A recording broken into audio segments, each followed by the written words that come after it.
In the grand and often terrifying theater of human history, few names conjure such a potent image of decadent madness as Gaius Julius Caesar Augustus Germanicus, known to us all by his simple, almost playful childhood nickname, Caligula.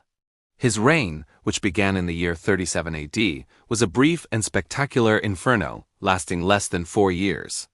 It's a period that has become a dark parable, a study in what happens when a state is bound to the whims of a single, unchecked, and perhaps profoundly fractured mind. The Roman Empire he inherited was the most powerful entity the world had ever known. Yet within this grand narrative, one story stands apart. A tale so bizarre it has echoed for nearly 2,000 years as the ultimate symbol of his reign. His alleged, astonishing plan for his beloved horse, Incitatus. Now this was no ordinary horse. Incitatus, a name meaning swift or at a gallop, was a champion chariot racing stallion. In ancient Rome, the chariot races of the Circus Maximus were a societal obsession, a substitute for political warfare where the passions of the entire city were focused with religious intensity. Incitatus was the supreme star of this world, and his imperial master's favor knew no bounds. Ancient historians like Suetonius and Cassius Dio meticulously documented the life of breathtaking luxury Caligula gave this animal. His stable wasn't just a stable. It was a palace constructed from polished marble, adorned with intricate mosaics, and furnished with a manger carved from pure ivory. The horse's blankets weren't wool, but Tyrian purple, the dye reserved exclusively for the emperor himself. Its use by anyone else was a crime punishable by death. To drape this color over an animal was a shocking statement, a deliberate subversion of Roman tradition. His collar was said to be a priceless construction of pearls and jewels. Caligula even assigned Incitatus a full household staff, slaves whose only job was to attend to the horse's every comfort. It's even said the horse was fed oats mixed with flecks of pure gold. But the emperor's obsession didn't stop at private luxury. He began to integrate the horse into public and political life. Suetonius claims Caligula would host lavish banquets in the horse's name, inviting the noble creature to stand as the guest of honor among Rome's most powerful senators. These men, descendants of the Republic's heroes, were forced to offer toasts and pay homage to an animal, a silent, terrifying test of their loyalty and submission. On the eve of important races, the emperor would reportedly deploy his imperial guard to enforce a deathly silence on the entire neighborhood around the stable, ensuring the champion's rest would be undisturbed. The life of the city was made secondary to the slumber of a horse. This series of escalating honors was a prelude to the final unbelievable plan. The emperor, it's claimed, announced his intention to elevate Incitatus to the highest and most sacred political office in the Roman world, the consulship. The position of consul was the very soul of the old Roman Republic. It was the office held by giants like Cicero, Pompey, and Julius Caesar himself. It was the symbolic embodiment of the Senate and people of Rome. Though emperors held ultimate authority, they maintained the consulship as a vital link to tradition and a way to honor the aristocracy. It was the pinnacle of a Roman noble's career. So, to propose this title for a non-human animal was an act of profound conceptual violence. It was a declaration that the entire Roman political structure, its sacred traditions, and its ruling elite were utterly meaningless.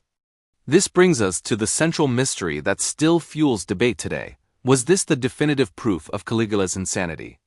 Was this the final breakdown of a mind unhinged by absolute power, trauma, and a severe illness he suffered early in his reign? This interpretation paints a chilling picture of an emperor so detached from reality that he genuinely believed his horse was a suitable candidate for high office. In this view, Caligula was a tragic monster, a man lost in a world of his own delusions. Or was it something else? A second, and perhaps even more terrifying interpretation has gained traction among modern historians. What if this wasn't madness at all, but a sane, calculated, and terrifyingly intelligent political stunt? In this view, Caligula wasn't delusional. He was a cynical and brilliant satirist. He looked at the Roman Senate and saw not proud statesmen but fawning, cowardly sycophants. He saw men who would applaud his every excess and endorse his every cruelty just to preserve their own lives and fortunes. By proposing his horse for the consulship, Caligula was holding up a grotesque mirror to this compromised elite. He was, in effect, making a devastating statement that this sacred office had become so empty of real power, so utterly ceremonial that his horse could perform its duties just as well as, if not better than, any of the men who held the title. He was implying that his horse was at least more honest and noble than the senators he was forced to endure. If this interpretation is correct, the plan wasn't the product of a broken mind, but of a mind that saw the broken system with terrifying clarity. It was a cold, cruel, and brilliant piece of political theater, a demonstration of absolute absurd power. It was Caligula's ultimate way of showing the world that he was its master, that its most cherished traditions were his playthings, and that the men who governed it were, in his eyes, no better than the animal waiting in its marble stall. This single, extraordinary story, whether born of lunacy or cynical genius, endures as one of history's most potent and disturbing questions about the very nature of power itself. Thanks for watching. What do you think, was Caligula mad, or was he a political mastermind? Let us know in the comments below. And don't forget to like and subscribe for more deep dives into history's most fascinating stories. Chapter 2. The Empress who held a contest in the vast and complex tapestry of the Roman Empire, a civilization that gave humanity the foundations of law, architecture, and government. There also exist stories of profound decadence. Tales of lives lived with such audacious and self-destructive fervor that they seem to belong more to myth than to history. At the very epicenter of these swirling scandals, no name is whispered with more intrigue and infamy than that of Valeria Messalina, the third wife of the Roman Emperor Claudius. She was an empress not at the empire's decline, but near its very zenith, a woman who wielded immense power during the mid-1st century. Yet, it is not for her political acumen that she is remembered. Instead, her name has become synonymous with an insatiable, almost supernatural appetite. A reputation for predatory lust that culminated in a single, legendary story. A scandalous contest that has defined her image for all time. Messalina entered the imperial family at a young age, married to Claudius, a man already in his middle years who was the uncle of the previous emperor, Caligula.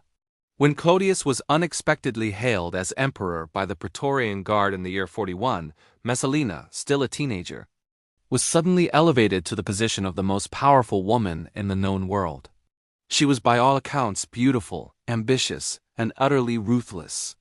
The ancient historians who chronicled her life, primarily Tacitus and Suetonius, paint a breathtaking portrait of an empress who used her imperial authority not for the good of the state, but to systematically satisfy her personal desires, whether for wealth, for revenge, or most famously, for carnal pleasure.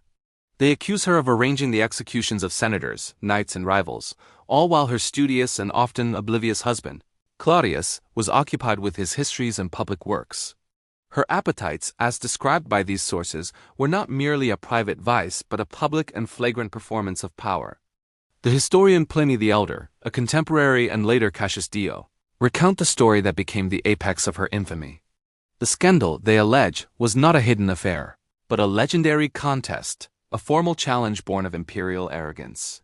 Messalina, the Empress of Rome, supposedly summoned the most famous and accomplished courtesan in the entire city, a woman named Sylla, to the imperial palace. The challenge was set to discover which of the two women could be with the most men in a single, unbroken session lasting one full day and one full night. The sheer audacity of this reported event is almost impossible to comprehend. This was not a secret tryst, but a structured competition, an Olympic-style event of debauchery, allegedly held within the sacred confines of the imperial household. The historian's account, though brief, is vivid in its implications. Sylla, the professional, a woman whose entire livelihood was based on this very skill, was pitted against the empress, a woman who was, in the eyes of Roman law and religion, the symbol of wifely virtue and national morality. The contest began, and throughout the day and into the long hours of the night, a parade of men, allegedly procured and delivered by the empress's own servants, were brought to the two women. The historian reports the final score with an air of clinical astonishment. Sylla, the professional, is said to have finally retired, exhausted, after reaching a tally of 25 men. But Messalina, the empress, driven by what the text describes as an insatiable and furious need, continued on. By the time the dawn broke, she had reportedly reached a staggering total, a number that varies in the manuscripts but is often cited as being far in excess of her rival. She was, the story concludes, undefeated though exhausted. This brings us to the bizarre and fascinating core of Messalina's story, the heated debate over its very truth. The tale is so extreme, so perfectly scandalous, that it demands critical examination. Was this story a literal, factual account of an event that actually took place? Or was it something else entirely? The downfall of Messalina was as dramatic as her life. In the year 48, while Claudius was away, she took the audacious step of marrying another man, the consul designate Gaius Silius, in a public ceremony. This was not an act of lust. It was an open political coup. When the emperor's powerful freedmen learned of it, they convinced the wavering Claudius that his life was in danger. The plot was swiftly crushed, and Messalina, along with Silius and their co-conspirators, was executed without delay. It is what happened after her death that fuels the historical debate. Messalina was replaced as empress by Agrippina the Younger, a woman of equal ambition and infinitely more political cunning. Agrippina, the mother of the future emperor Nero, had every reason to ensure that the memory of her predecessor was not just erased, but utterly blackened. Following Messalina's death, the Roman Senate decreed a damnatio memoria against her, an official condemnation of memory, where her name was chiseled off public monuments and her statues were torn down. It became politically advantageous, and indeed necessary, for the new regime to portray Messalina not as a political rival who had staged a failed coup, but as a depraved, morally bankrupt, and sexually monstrous creature. This is the great bizarre factor of her story. Are the lurid tales recorded by Tacitus, Suetonius, and others the unvarnished truth? Or are we 2,000 years later, reading the successful results of a brilliant and ruthless character assassination campaign? The stories of her insatiable appetites may have been wildly exaggerated or even entirely fabricated by her political enemies. The contest with the courtesan in this light becomes not a historical event, but a powerful piece of propaganda. A narrative designed to retroactively justify her execution and solidify the power of the new empress Agrippina. It was a story crafted to be so shocking that it would overwhelm any other memory of her, painting her as a supernatural force of corruption rather than a human political player. The truth is likely lost somewhere in the middle, in a place of deep moral ambiguity. But the legend itself, the image of the empress holding her dark and astonishing contest, has proven to be more powerful than any simple fact. It remains one of history's most striking and enduring portraits of the collision between absolute power, sexual politics, and the enduring power of a well-told, scandalous story. Chapter 3: The King Who Thought He Was Made of Glass in the Long and Often Turbulent Saga of European Monarchies. A narrative filled with tales of war, conquest, and courtly intrigue. There are moments that transcend the political and enter the deeply unsettling realm of the psychological. No story captures this shift quite so profoundly as the tragic life of King Charles VI of France. A ruler who ascended the throne in the year 1380, known first to his people as Charles the Beloved. His early reign was promising, but it would soon descend into a decades-long nightmare. A period of horrifying and bizarre mental breakdowns that would earn him a second, and far more enduring title, Charles the Mad. His story, set against the brutal backdrop of the 100 Years' War, is not one of political failure, but of a catastrophic personal disintegration, culminating in one of the strangest and most fascinating psychological afflictions ever recorded in history, the glass delusion. Charles VI came to power as a minor, and his early majority rule was seen as a time of hope. A potential end to the corruption and high taxes imposed by his uncles, the regents. He was, by all accounts, a strong, athletic, and chivalrous king, the very model of medieval kingship. But in the summer of the year 1392, while leading a military expedition into Brittany, something inside the king's mind catastrophically snapped. On a hot August day, riding through a forest, a disheveled and barefoot leopard darted from the trees, grabbed the king's bridle, and shrieked that he was betrayed. The encounter left the king deeply unsettled. Shortly thereafter, a young page, drowsy from the heat, accidentally dropped his lance against the helmet of the soldier in front of him. The sudden sharp clang of steel on steel, echoing in the tense, hot air, acted as a trigger. The king, in what was his first recorded fit of madness, drew his sword and, screaming of "traitors," charged his own astonished entourage. He swung his weapon wildly, a force of pure animalistic rage, cutting down several of his own knights, including a man known as the Bastard of Polignac. Before his exhausted attendants could finally wrestle him from his horse and subdue him, He fell into a deep coma, and when he awoke, he was a different man. His memory of the event was gone, and he was left physically and mentally shattered. This terrifying episode was only the beginning. For the next 30 years, until his death in 1422, the life of Charles VI would be a bewildering cycle of lucid, functional periods followed by terrifying relapses into a profound and debilitating madness. It was during these dark periods that his most famous and bizarre delusion emerged.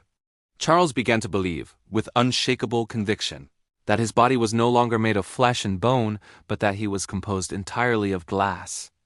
This affliction, known to modern psychologists as the glass delusion, is a rare but documented condition, and Charles VI is its most famous sufferer. The bizarre factor of this condition manifested in his every action. He lived in mortal terror of being touched, fearing that any sudden contact, a handshake or even an affectionate embrace from his wife, Queen Isabeau, would cause him to instantly shatter into 1,000 pieces. The historical chronicles of the time, written by monks and courtiers who witnessed his affliction, describe these behaviors in astonishing detail. The King of France, one of the most powerful men in the world, would allegedly refuse to move from a seated position for hours, sometimes days on end, frozen by the fear that the simple act of standing could break his fragile legs. He took to wearing special, reinforced clothing, not for protection against assassins, but to cushion his glass-like form against the accidental bumps of daily life. Some reports allege that he had iron rods sewn into the fabric of his garments, creating a kind of external skeleton to prevent his delicate limbs from breaking apart. He refused to allow his servants to clean his chambers or change his linens for months at a time, creating a state of squalor that was shocking to the royal court. At other times he would run wildly through the corridors of his own palace, the Hotel St. Paul, howling like a wolf, his mind completely lost to his own identity. The psychological deep dive that this story offers is profoundly fascinating. The glass delusion itself is a powerful and poetic metaphor. In an age of plagues, brutal warfare, and immense political pressure, the king's mind may have conjured this image of extreme fragility. As a response to the overwhelming and unbearable weight of his royal duties, he was the king, the symbolic body of the entire nation of France. And as his nation was shattering under the pressures of civil war and the English invasion, his own mind created a literal, physical delusion of shattering. He became, in his own psychosis, as fragile as the kingdom he was supposed to protect. This mental collapse had catastrophic consequences for France. The king's intermittent lucidity made it impossible to declare a formal regency.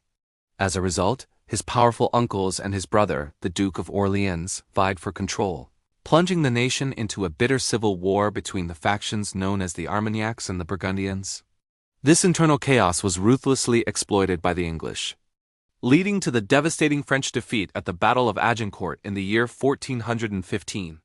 The image of the French king hidden away in his palace, terrified of shattering, while his knights were being slaughtered on the battlefield, is one of the most tragic and poignant in all of history. The king, who in his madness sometimes forgot his own name and did not recognize his own wife or children, was powerless to stop the fragmentation of his country. His story remains a perfect and deeply human, psychological portrait of a man whose mind became the greatest enemy of his kingdom, a haunting example of a literal, shattered king. Chapter 4. The Mystery of the Princes in the Tower. In the long and often blood-soaked tapestry of royal history, there are few threads as cold as dark, and as hauntingly incomplete as the story of the princes in the tower. It is a mystery that begins not with a whisper, but with the sudden death of a king and ends in the deepest, most profound silence. It unfolds within one of the most imposing and feared structures on earth, the Tower of London. For centuries, this ancient fortress, a grim sentinel on the River Thames, has served as a palace, a prison, and a place of execution. But in the late 15th century, it became the setting for one of history's greatest and most heartbreaking vanishing acts. It is the story of two young boys, a 12-year-old king and his 9-year-old brother, who were taken into its cold stone embrace and were never, ever seen again. What truly happened to Edward V and Richard of Shrewsbury? And why, after more than 500 years, does their fate remain one of the most unsettling and compelling cold cases in human history? Our story begins in the year 1483. England is weary, still recovering from the brutal dynastic conflict known as the Wars of the Roses, a savage civil war that pitted the House of Lancaster against the House of York. The man on the throne is King Edward IV, a charismatic, powerful, and victorious Yorkist king. But on the 9th of April in that year, the seemingly invincible king dies suddenly, possibly from a chill caught while fishing, leaving a shocking power vacuum. His son, also named Edward, is immediately proclaimed King Edward V. But he is only a boy, just 12 years old, and far from the capital in the care of his mother's family, the Woodvilles. The late king's court was a nest of vipers, sharply divided between the queen's ambitious family and the old nobility. To manage the kingdom until the boy king came of age, Edward IV had named a Lord Protector in his will, his own younger brother, Richard, the Duke of Gloucester. Richard was a man known for his loyalty, his military skill, and his austere piety. He was, by all accounts, his brother's most faithful servant. But the moment the king died, everything changed. Richard of Gloucester moved with astonishing speed. He intercepted the young king, Edward V, who was traveling to London for his coronation. Richard arrested the boy's protectors, his uncle Earl Rivers and his half-brother Richard Grey, and took personal custody of the new king. He brought young Edward to the Tower of London. At the time, this was not immediately seen as a sinister act. The Tower was, after all, a traditional royal residence, and it was the customary lodging for a monarch before their coronation. But this was a cage, not a castle. Richard, as Lord Protector, then turned his attention to the Queen, Elizabeth Woodville. She had seen the danger and had fled with her remaining children, including the 9-year-old Richard, Duke of Shrewsbury, into the sanctuary of Westminster Abbey. Richard of Gloucester surrounded the abbey with his soldiers. He argued, with chilling calm, that the young king was lonely in the tower and needed the companionship of his little brother. He insisted it was for the boys' safety to keep them secure until the coronation. On the 16th of June, 1483, after a tense standoff, Elizabeth Woodville relented. The 9-year-old prince was handed over. He, too, was taken to the Tower of London to join his brother. The two boys were now in their uncle's complete control. This is where the story shifts from political maneuvering to a dark and silent conspiracy. Once both princes were secured, Richard of Gloucester's plan became terrifyingly clear. Just days later, a priest named Ralph Shaw delivered a public sermon declaring that the late King Edward IV's marriage to Elizabeth Woodville had been invalid. The reason given was that Edward had allegedly been pre-contracted to marry another woman, Lady Eleanor Butler. If this were true, it meant the marriage was never legal. And if the marriage was not legal, then all of his children, including the two boys in the tower, were illegitimate. They were bastards with no claim to the throne. With his nephews declared illegitimate, the line of succession fell to the next available man, Richard, Duke of Gloucester himself. An assembly of lords and commoners, under immense pressure and surrounded by Richard's armed supporters, petitioned him to take the crown. On the 26th of June he accepted. He became King Richard III. The coronation of the 12-year-old Edward V, which had been planned for weeks, was cancelled. Instead, on the 6th of July, 1483, Richard III and his wife, Anne Neville, were crowned at Westminster Abbey in a magnificent ceremony. And in the Tower of London, the two boys waited. At first, they were seen playing in the Tower Gardens, a somber but public sight. But as the summer of 1483 wore on, the sightings became less frequent. Soon, they were confined entirely to their chambers. And then, sometime after the middle of July, they vanished. The stone walls of the tower swallowed them whole. They were never seen alive again. The silence was immediate and terrifying. What happened to them? This is the core of the bizarre and enduring mystery. The most popular and enduring theory, immortalized by William Shakespeare, is that their uncle, King Richard III, had them murdered. He had the motive to eliminate two living, breathing symbols of the throne he had just taken. He had the means, he controlled the tower and everyone in it, and he had the opportunity. Contemporary accounts, written both during and after his reign, accuse him of the crime. The Tudor historian Sir Thomas More, writing decades later but claiming to have inside sources, told a chillingly specific story. He claimed Richard ordered the boys smothered in their beds with their pillows, their bodies buried at the foot of a staircase within the tower. For centuries, this has been the accepted version of events, painting Richard III as one of history's most monstrous villains. But is it the only answer? Richard III's reign was short and violent. Only 2 years later, in 1485, He was defeated and killed at the Battle of Bosworthfield by a new claimant, Henry Tudor. This new king, Henry VII, founded the Tudor dynasty. This leads to a second darker theory.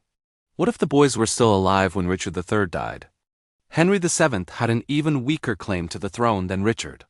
The continued existence of the true heirs would have been a mortal threat to his new dynasty. Did Henry VII, the man who brought peace to England, secure his throne by quietly ordering the execution of two boys his rival had only imprisoned? It is a deeply unsettling thought. Then there is the strangest possibility of all, the theory of escape. In the years that followed, several young men known as pretenders emerged, claiming to be one of the lost princes.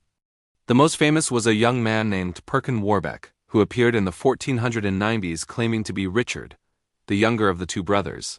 He was so convincing that he was recognized as the true heir by the King of Scotland, the Holy Roman Emperor, and other European royalty. He led multiple invasions of England before he was finally captured, forced to confess he was an impostor, and executed. But the question lingers, was he truly a pretender? Or was he the real Richard of Shrewsbury, fighting to reclaim a throne that was stolen from him? For centuries, the mystery was pure speculation. And then, in the year 1674, nearly 200 years after the boys disappeared, a discovery was made. While demolishing a staircase in the White Tower, workmen found a wooden chest containing the skeletons of two small children. The location matched the very spot described in Sir Thomas More's account.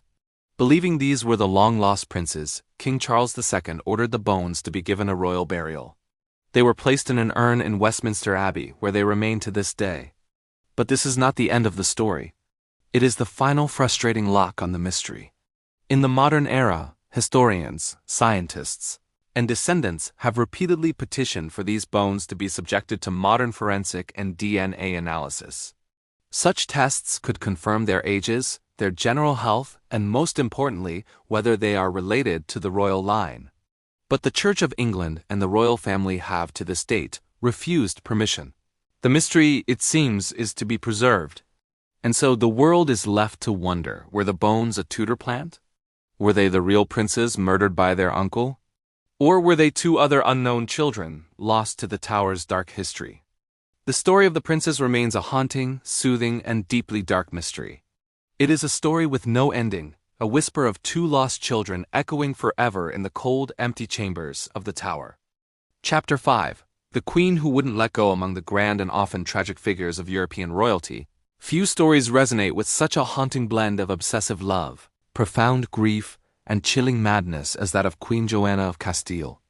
Known to history by the tragic and unforgettable name Juana la Loca, or Joanna the Mad, her life was not a gentle decline. It was a spectacular and heartbreaking story of a passionate woman whose intense devotion to her husband became a tool used against her, leading to one of the most bizarre and macabre royal processions in history and an imprisonment that would last for nearly half a century. Her story is a Gothic romance brought to life, a testament to a love so powerful it refused to recognize the finality of death itself. Joanna was born in the year 1479. The daughter of two of the most powerful and famous monarchs in history, Queen Isabella I of Castile and King Ferdinand II of Aragon. These were the Catholic monarchs who united Spain, completed the Reconquista, and famously sponsored the voyages of Christopher Columbus. Joanna was not destined for the primary throne, but she was a brilliant and crucial political pawn. She was known to be intelligent, scholarly, and deeply religious, but also possessed of a melancholy and intensely passionate temperament. At the age of 16, she was sent away from the warm, familiar courts of Spain to the rainy, foreign lands of Flanders. Her mission: to marry Philip, the Archduke of Austria.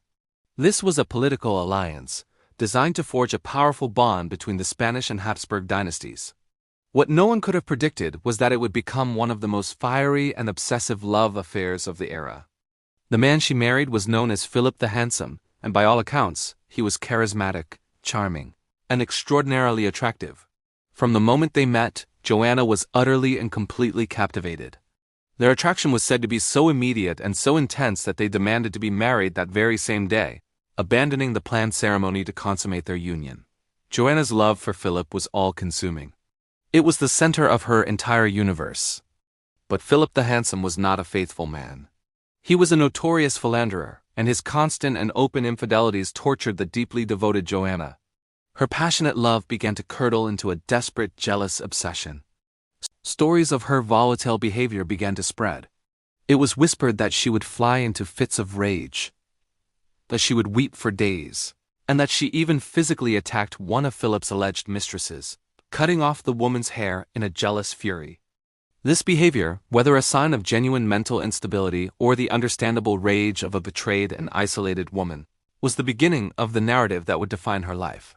Her enemies and even her family began to whisper that she was mad, just like her maternal grandmother, who had also suffered from a profound melancholy.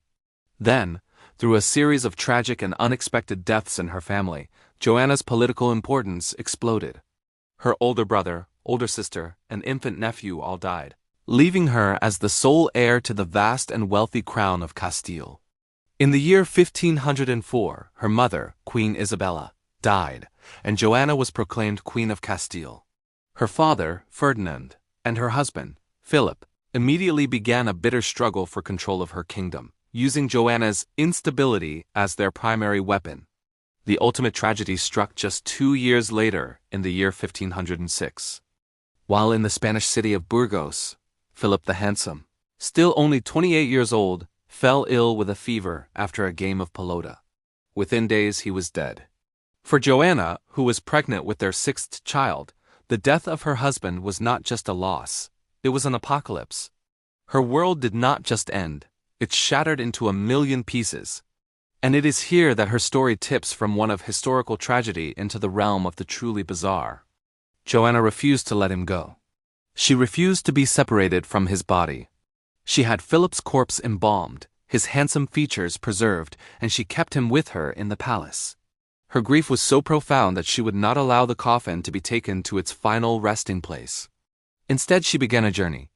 For the next 3 years, Queen Joanna of Castile traveled the Spanish countryside in a vast, macabre funeral procession, bringing the body of her dead husband with her.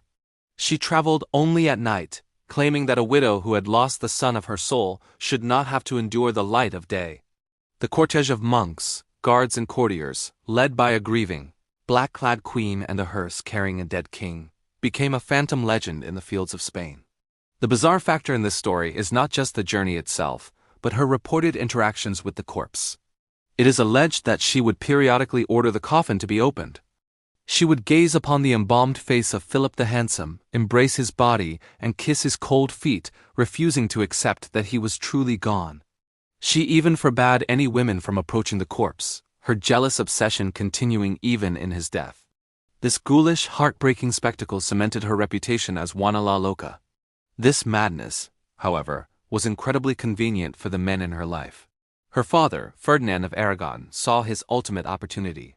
Citing her erratic behavior and her grotesque procession as undeniable proof of her insanity, he seized control of Castile, claiming it in her name.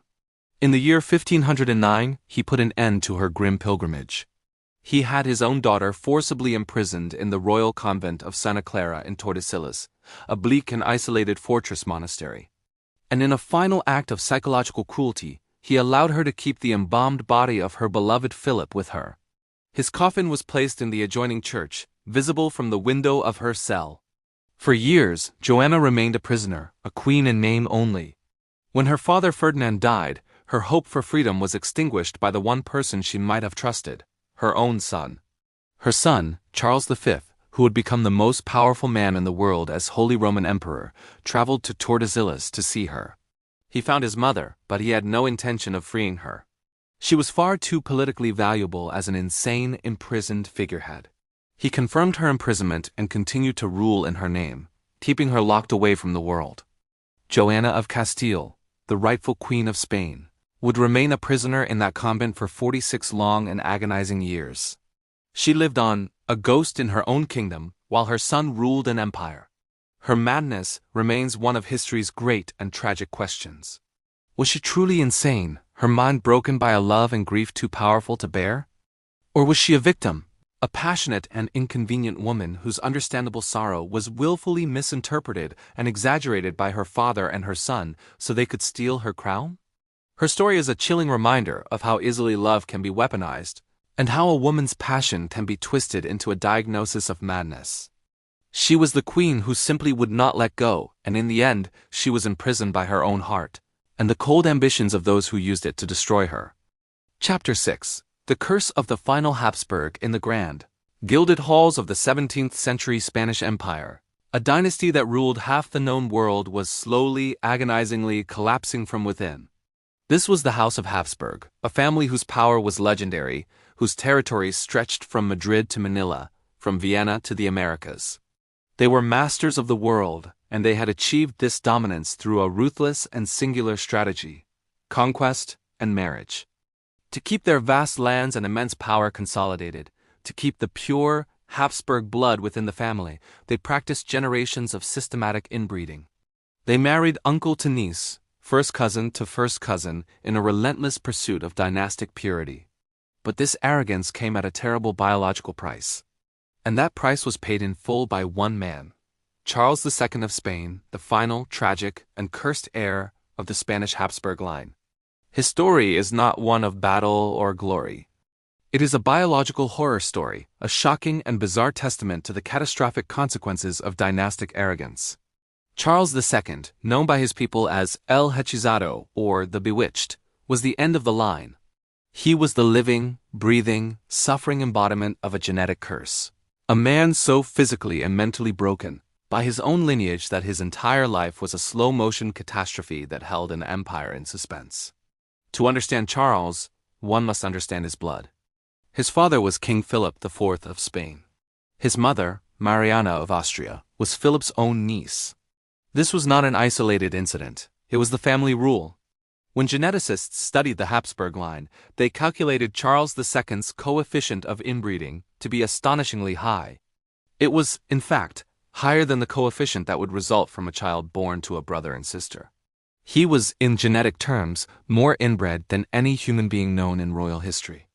The recessive genes that had been passed down for centuries, carrying deformities and disease, all converged and found their ultimate expression in this one unfortunate boy. The bizarre factor of Charles' life began at his birth in the year 1661. He was a frail and sickly infant, and his survival was considered a miracle. The most famous and visible of his afflictions was the Habsburg jaw, a severe case of mandibular prognathism, where the lower jaw grows so large that the teeth cannot meet. But for Charles, this was just the beginning. His jaw was so pronounced that he could not chew his food properly. His tongue was so large that he had difficulty speaking, and he drooled constantly. But the problems were far more than cosmetic. He was afflicted with a host of physical, intellectual, and psychological disabilities. He did not walk until he was 8 years old. He was not weaned until he was 5. He was treated as a perpetual infant, carried everywhere, and was never properly educated. He remained almost completely illiterate his entire life. He suffered from fevers, intestinal problems, and debilitating weakness. He was epileptic. He was, by all accounts, a man in constant physical pain. But he was also the King of Spain, the absolute ruler of a global empire. And his entire kingdom, and indeed all of Europe, had one single desperate question: could he produce an heir? The fate of the world depended on this broken, feeble man. The entire Spanish line had withered to this single weak branch. If Charles died without a child, the Spanish Habsburg dynasty would be extinct. The colossal Spanish Empire, Spain, the Netherlands, vast parts of Italy, the Philippines, and almost all of South and Central America would be left without a clear successor. A war of unimaginable scale would erupt as the other great powers, particularly the Bourbons of France and the Austrian Habsburgs, tore the empire apart. Thus began one of the most bizarre and desperate periods in political history. The court of Madrid became a theater of the grotesque. Charles was married twice, first to the French princess Marie-Louise of Orleans, and after her death to the German princess Maria Anna of Neuburg. Both marriages were political farces. Unions consumed by the desperate, public, and fruitless quest for a baby. It became painfully clear to everyone that the king was impotent, or sterile, or both. He was a genetic dead end. But in the superstitious world of 17th century Spain, genetics was not an acceptable answer. The king could not be flawed. His tragic condition, his weakness, his infertility could not be the result of the Habsburgs' own pure blood. It had to be the work of an outside force. It had to be witchcraft. The king, they declared, was bewitched. He was possessed by demons, cursed by the devil to be sterile and to bring his kingdom to ruin. This is where the story becomes a bizarre scandal of political and religious horror. The kingdom, in its desperation, turned from doctors to priests. The royal court became the setting for a series of exorcisms. Spain's most powerful inquisitors and demonologists were brought in to perform rituals on the king himself. They prayed over him, they performed rites, they interrogated demons that they believed were living inside him.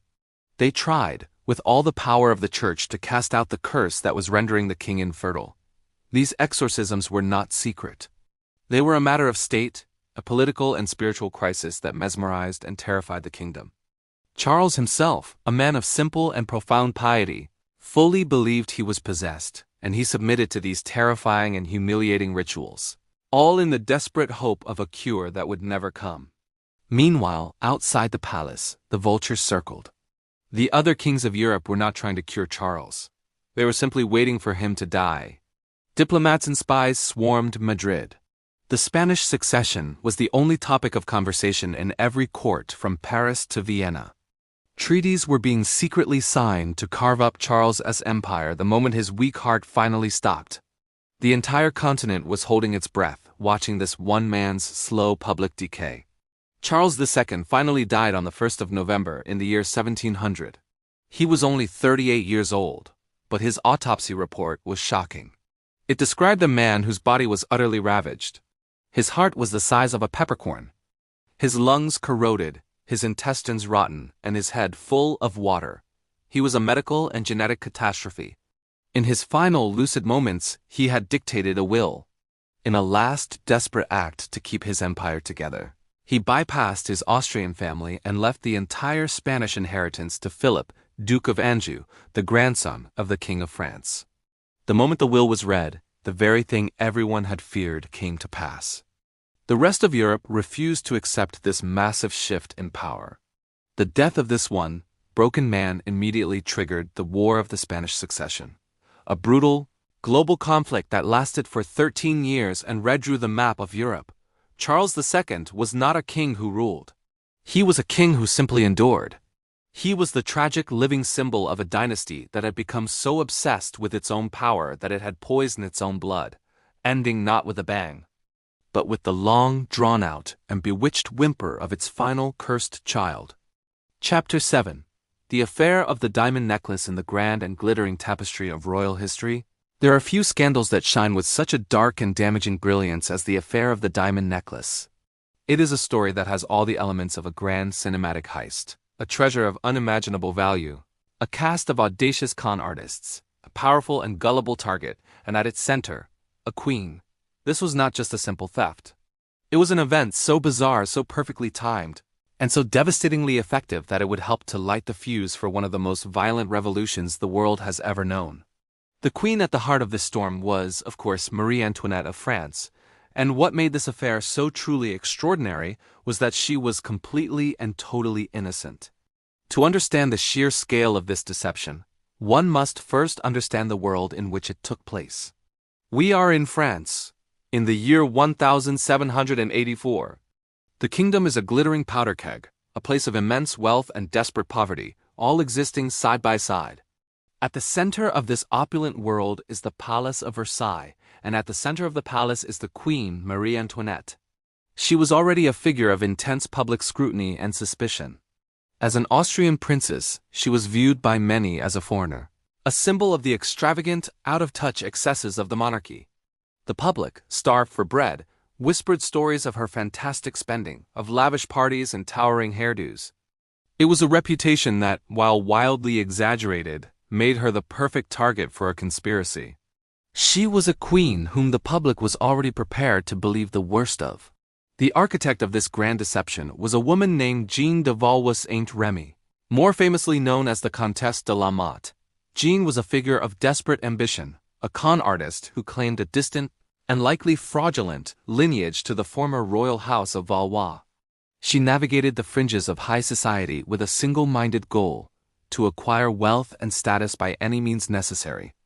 She was a brilliant observer of human weakness, and she soon identified the perfect mark. This mark was not the queen, but rather a man named Cardinal Louis de Rohan. The cardinal was one of the most powerful and wealthy men in all of France, a prince of the church who held immense influence. Yet he harbored a deep and secret insecurity. Years earlier, he had fallen out of favor with the formidable Empress Maria Theresa of Austria, Marie Antoinette's mother. As a result, Marie Antoinette herself held him in open contempt. Rohan was desperate, obsessed even, with winning back the queen's favor and securing a place in her inner circle. Jean de la Motte, in a stroke of genius, recognized this desperation as the key to a locked treasury. And then there was the object itself, the necklace. This was not merely a piece of jewelry. It was a legend. It had been commissioned years earlier by King Louis XV for his mistress, Madame du Barry. The Parisian court jewelers, Charles Baumer and Paul Bassange, had bankrupted themselves to create it, gathering the most perfect diamonds in the world. It was a breathtaking, almost obscenely lavish cascade of gems, a river of light containing 647 flawless diamonds, weighing a total of 2,800 carats. Its price was as staggering as its appearance, 1,600,000 livres, a sum so enormous it would be worth tens of millions of dollars today. But before the necklace could be completed, King Louis XV died. Madame du Barry was banished from court, and the jewelers were left with an unsellable masterpiece in catastrophic debt. They had offered it to the new queen, Marie Antoinette, but she had wisely refused, stating that the kingdom had more need of ships than of diamonds. This is where Jean de la Motte's audacious plan began.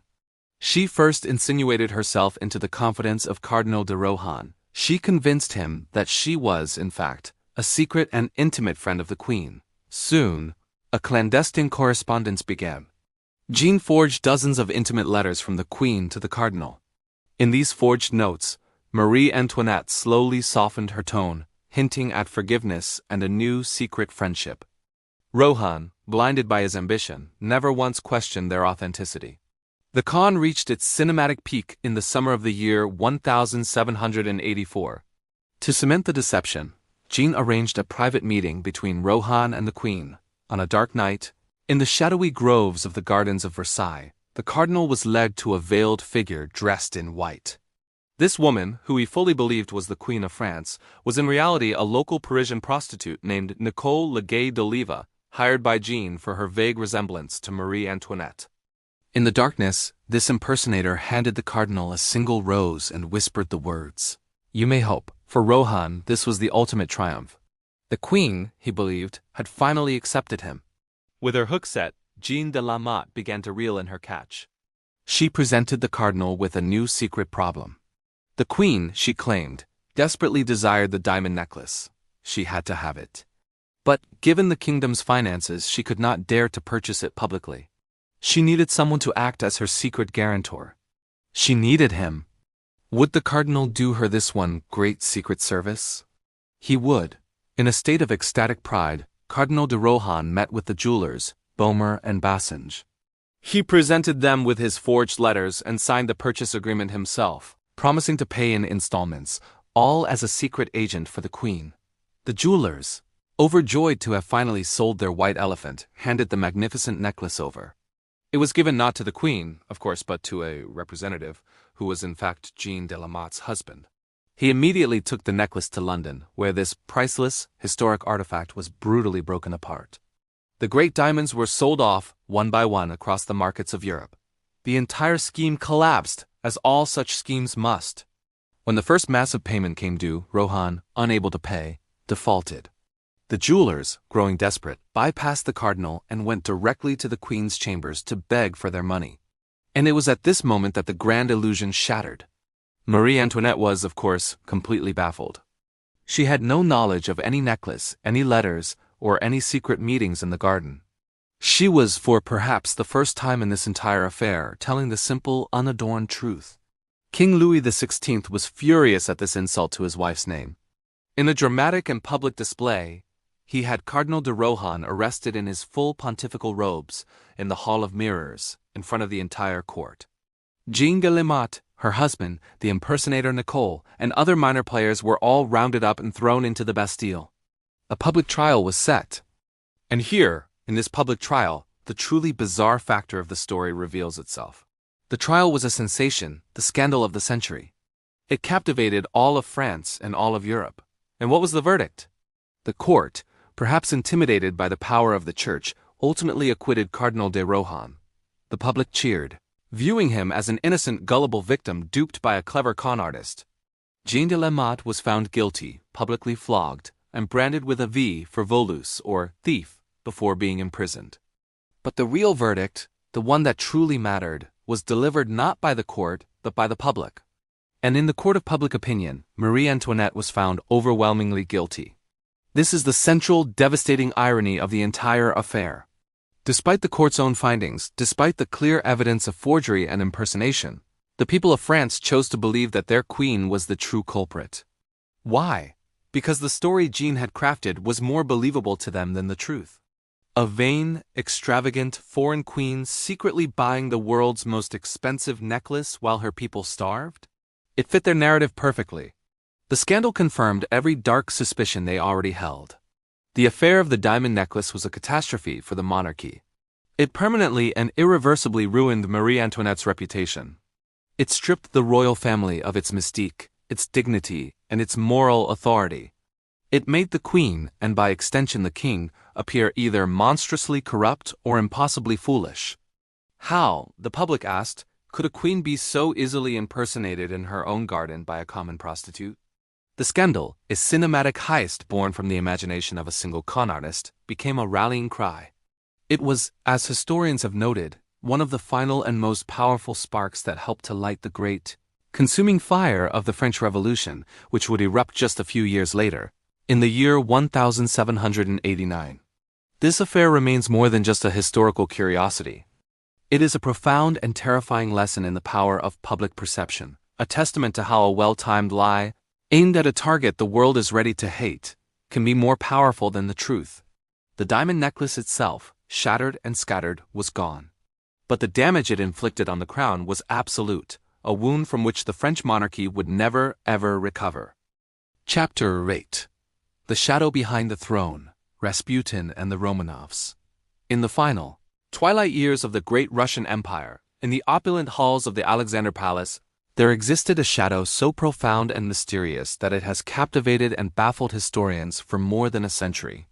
This was not the shadow of a king, a general, or a statesman, but of a man who seemed to have emerged from the very soil of Russia itself, a figure of almost cosmic strangeness.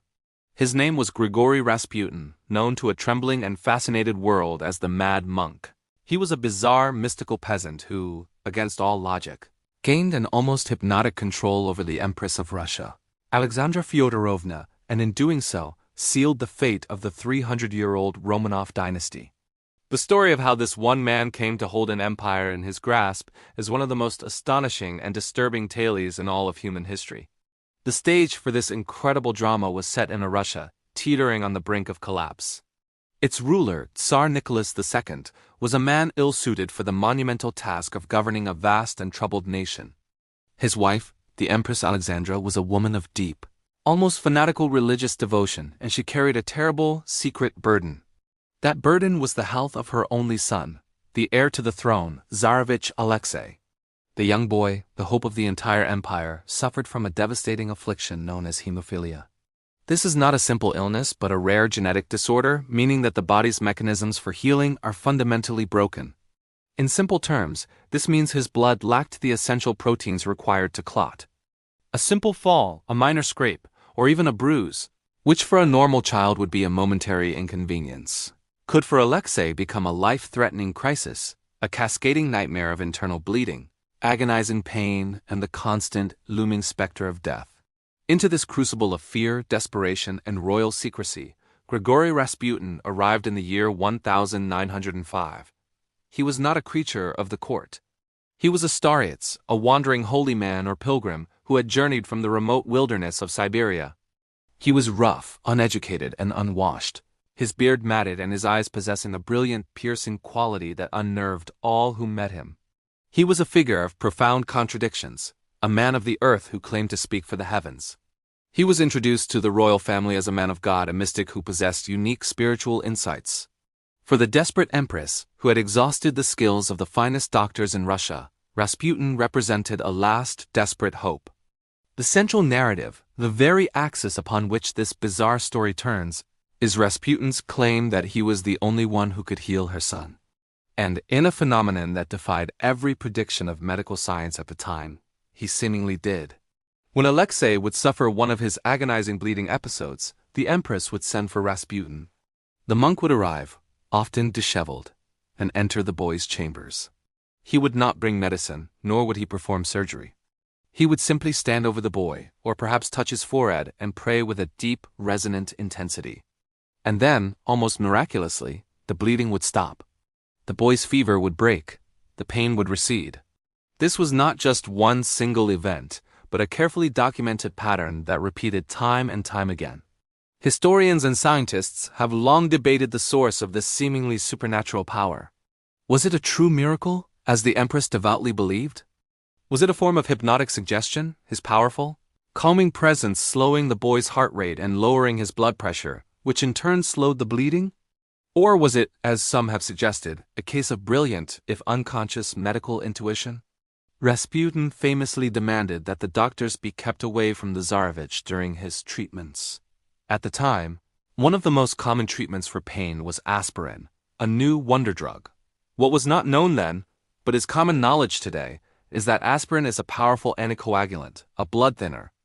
In simple terms, the very medicine the doctors were prescribing was for a hemophiliac, a form of poison. By merely banishing the doctors, Rasputin may have inadvertently removed the very thing that was preventing the boy's body from healing itself. Whatever the mechanism, the result was absolute. In the mind of the Empress Alexandra, Grigory Rasputin was a man of God, a saint sent by heaven itself to protect her son and, by extension, the future of Russia. She granted him her complete and unwavering trust. And through her, Rasputin gained almost unfettered access to the throne of the Russian Empire. This is where the story shifts from one of medical mystery to one of profound and catastrophic political influence. As the First World War raged, Tsar Nicholas II made the disastrous decision to leave the capital and take personal command of the army at the front. This left a power vacuum in St. Petersburg, one that the Empress, and by extension her holy man, was all too willing to fill. The shadow behind the throne grew into a governing force. Rumors, which form one of the most fascinating aspects of the Rasputin legend, began to swirl with the intensity of a blizzard. It was whispered that government ministers were appointed and dismissed not on their skill, but on whether they had gained the approval or incurred the wrath of Rasputin. He was, it was said, the true ruler of Russia. These rumors were amplified by his legendary personal behavior. The mad monk was said to be a man of voracious appetites, engaging in drunken orgies, and holding scandalous affairs with the wives of high society nobles, all while preaching a doctrine of salvation through sin. He was a living paradox, a holy sinner, and his reputation, whether entirely true or wildly exaggerated, destroyed the last vestiges of credibility for the royal family. To the Russian people, the sight of this debauched peasant dictating policy while their sons died in the trenches was the final unforgivable insult. This brings us to the bizarre and legendary climax of Rasputin's life, his almost impossible-to-kill assassination. For a group of conservative Russian nobles, led by the charismatic Prince Felix Yusupov, Rasputin was not a shadow, but a cancer. They believed that to save Russia, the monk had to die. On the night of December 30th, in the year 1916, they lured Rasputin to the Moika Palace.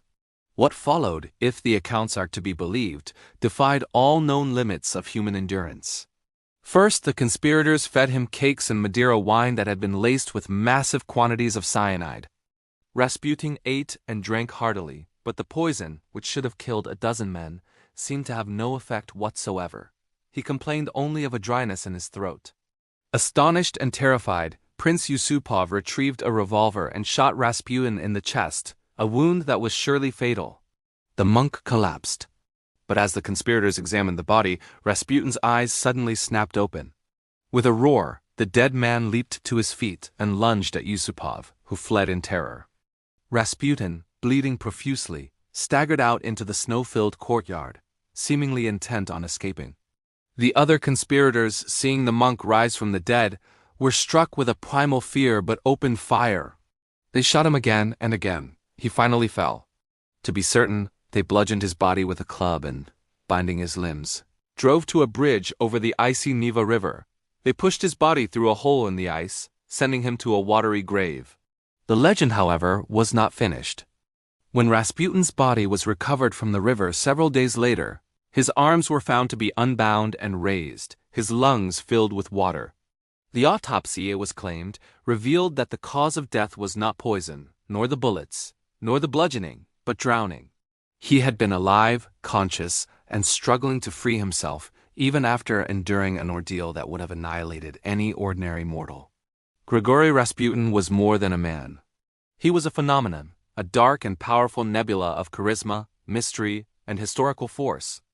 His death did not save the Romanovs.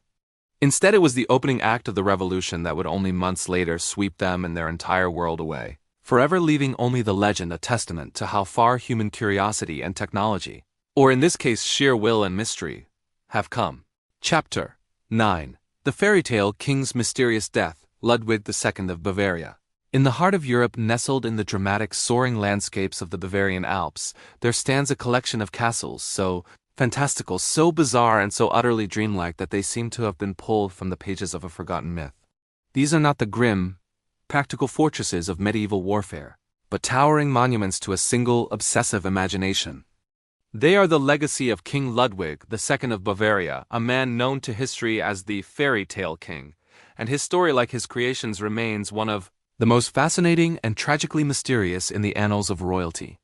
He was a king who, instead of ruling his people, used the vast resources of his kingdom to build a personal fantasy world, culminating in a death so strange it continues to defy easy explanation. Ludwig II ascended to the throne of Bavaria in the year 1864, a tall, handsome, and impossibly romantic figure. But the world he inherited was not one of romance. It was a world of steel, politics, and war. The forces of German unification, led by the iron will of Prussia, were changing the face of Europe. Ludwig, however, had no interest in statecraft, in armies, or in the grubby business of politics. His soul belonged to a different, more magical realm, the world of art, of myth, and specifically the operatic sagas of the composer Richard Wagner. He did not want to be a king. He wanted to live inside an opera, and so he began to build. His castles are the most extraordinary cosmic portraits ever captured, not of distant galaxies, but of a singular human mind.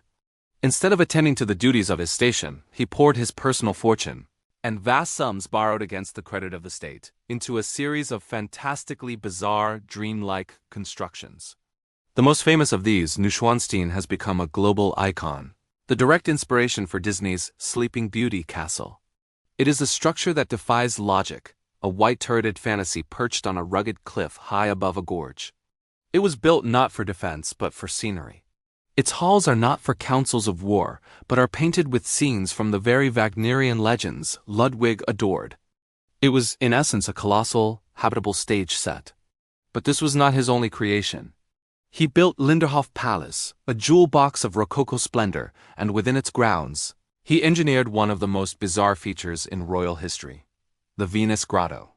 This was an enormous artificial cavern, complete with a lake and a shimmering, shell-shaped golden boat. Using some of the earliest electrical generators in the world, he would have the grotto illuminated in otherworldly colors, blue and red, while he was rowed across the water, imagining himself to be Lohengrin, the Swan Knight from Wagner's opera. He also began Herrenchiemsee, a palace built on an island in a lake, designed to be a perfect replica of the Palace of Versailles. It was in homage to his hero, King Louis XIV of France, the Sun King. Ludwig's palace was intended to surpass Versailles, a project of such unfathomable scale and expense that it was never completed, though its Hall of Mirrors is one of the most breathtaking rooms ever conceived. This creation and destruction, taking place on a cosmic scale, or in this case, a financial one, could not last. While Ludwig drifted deeper into his fantasy world, becoming a recluse who slept by day and roamed his empty, magnificent halls by night, his government in Munich watched with growing horror. The king was bankrupting the state. He was ignoring his duties. He was in their eyes no longer fit to rule. In the year 1886, they decided to act. This is where the story takes its dark and mysterious turn, a bizarre factor that has fueled speculation for over a century. The Bavarian government, desperate to regain control, conspired to have the king deposed. To do this, they needed a medical justification. They turned to a renowned psychiatrist, Dr. Bernhard von Gudden. Dr. von Gudden, in a move of profound medical and ethical audacity, prepared a report declaring King Ludwig II insane and incapable of ruling. What made this declaration so astonishing was that Dr. von Gudden had never met, spoken to, or personally examined the king. His entire diagnosis was based on second-hand accounts, rumors, and the testimony of Ludwig's disgruntled servants. Armed with this dubious certification, the government commission arrested the king at his beloved Neuschwanstein and transported him to the much less fantastic Castle Berg, on the shores of Lake Starnberg. He was now a prisoner, his reign declared over. The very next day, on the 13th of June, in the year 1886, the final inexplicable act of Ludwig's life unfolded. That evening, King Ludwig went for a walk along the shore of the lake, accompanied only by the very same man who had certified his insanity, Dr. von Gudden. The two men set off, and they were never seen alive again. Hours passed. A frantic search was organized in the deepening, rainy twilight. Late that night, the search party made a horrifying and baffling discovery. Both men, the king and the psychiatrist, were found dead in the lake. The bizarre factor of this scene cannot be overstated. The official verdict, quickly announced, was that the king had committed suicide by drowning and that Dr. von Gudden had died heroically trying to save him. But this explanation, when laid against the facts, becomes almost nonsensical. The bodies were found in water that was only knee-high.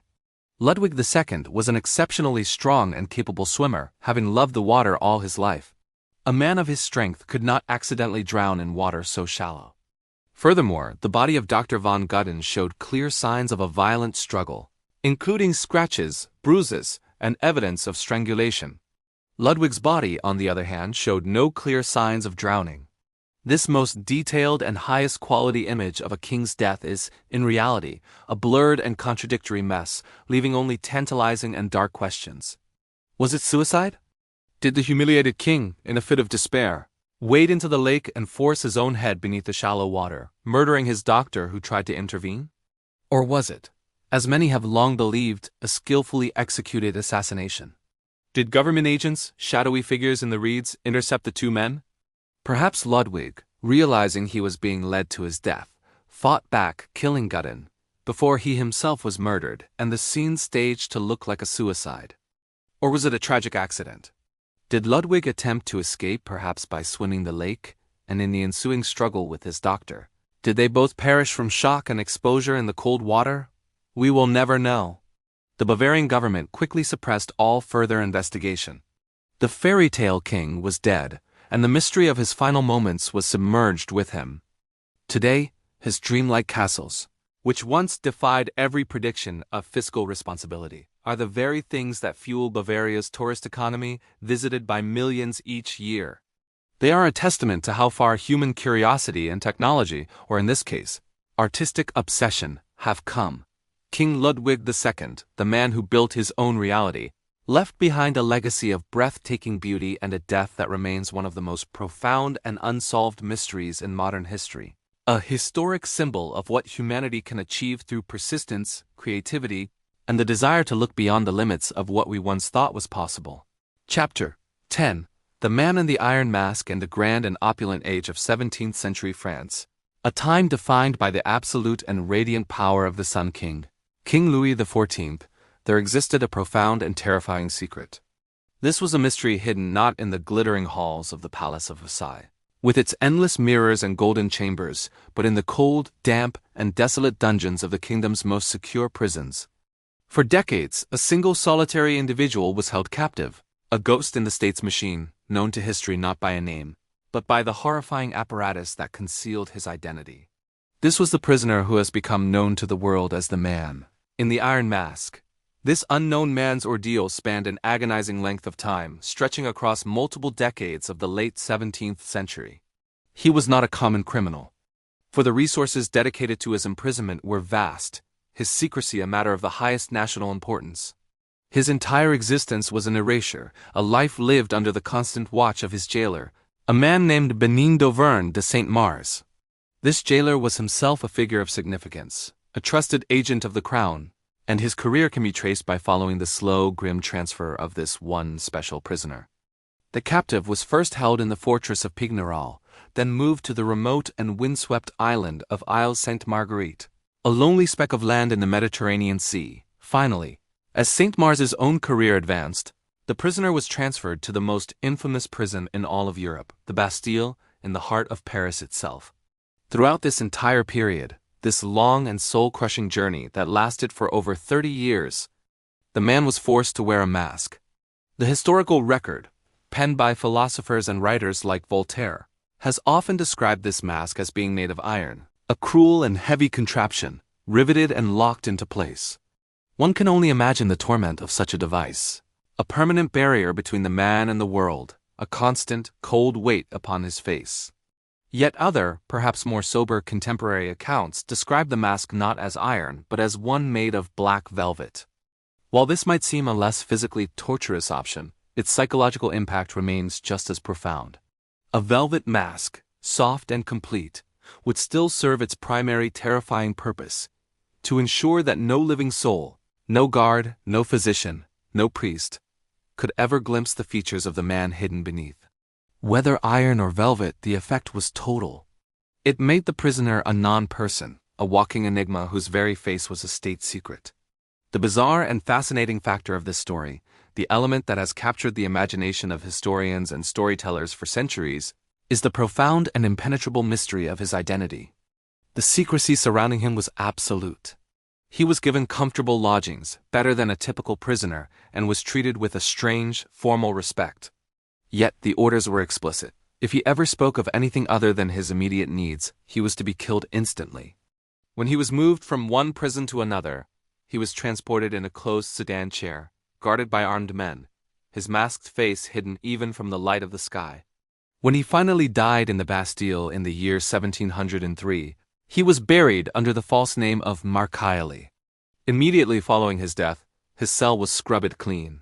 All his furniture and clothing were burned, and the very walls were scraped down and whitewashed, a final, frantic effort to erase any possible trace that he had ever existed.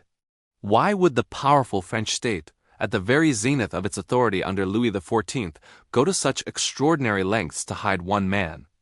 The void of knowledge has been filled with countless theories, each one perfect for a sleepy, drifting narrative of historical mystery. The most famous and romantic of these theories is also the most dramatic, that the prisoner was the identical twin brother of King Louis XIV himself. In this version of the story, born to King Louis XIII and Anne of Austria, a second, hidden son would represent a mortal threat to the stability of the throne.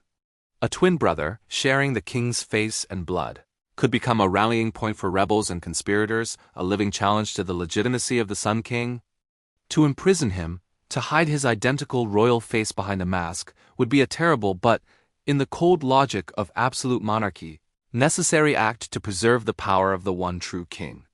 It is a story of perfect tragic symmetry, of two lives bound by blood, but separated by fate, one raised to unimaginable glory and the other condemned to absolute obscurity.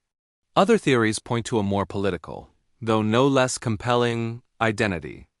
Perhaps the man was not royal blood, but a disgraced general, a high-ranking nobleman who had committed a treason so profound that he could be neither executed nor forgiven. One name often associated with the prisoner in the actual prison records is that of Eustache Dogger. But this name only deepens the mystery, as no one knows who this Eustache Dogger truly was. Was he a valet who had learned a terrible secret? Was he a disgraced diplomat, perhaps an Italian count named Ercole Antonio Mattioli, who had betrayed the French king in a secret treaty negotiation, or was he something more? Some have speculated he was a disgraced minister, Nicolas Fouquet, who had dared to rival the king in wealth and splendor. Others have suggested he was the true father of Louis XIV, or perhaps a son of Oliver Cromwell, the English Lord Protector. The theories spiral outward, becoming more fantastic and elaborate, weaving a narrative tapestry that is rich with intrigue and shadow. What we are left with is not an answer, but a perfect historical void. The secret was kept so well, the erasure so complete, that the truth has been lost to time, likely forever. The man in the iron mask remains a symbol of the terrifying, limitless power of the old French state, a power that could not only end a life, but could steal a man's name, his face, and his very place in history, leaving behind only a story. It is a haunting tale, a mystery that floats in the annals of time like a wisp of fog, a chilling portrait of an identity deliberately and successfully erased from the world. Each tiny clue, each coded letter, each prison ledger, only serves to deepen the shadows rather than illuminate the truth. And so he remains frozen in our collective imagination, a silent, masked figure sitting in a lonely cell, looking out over the sea from his island prison, the possessor of a secret so dangerous that the most powerful king in the world dedicated a lifetime to guarding it. The story is more than a historical puzzle. It is a dark and fascinating meditation on identity, power, and the terrifying fragility of a single human life. Chapter 11.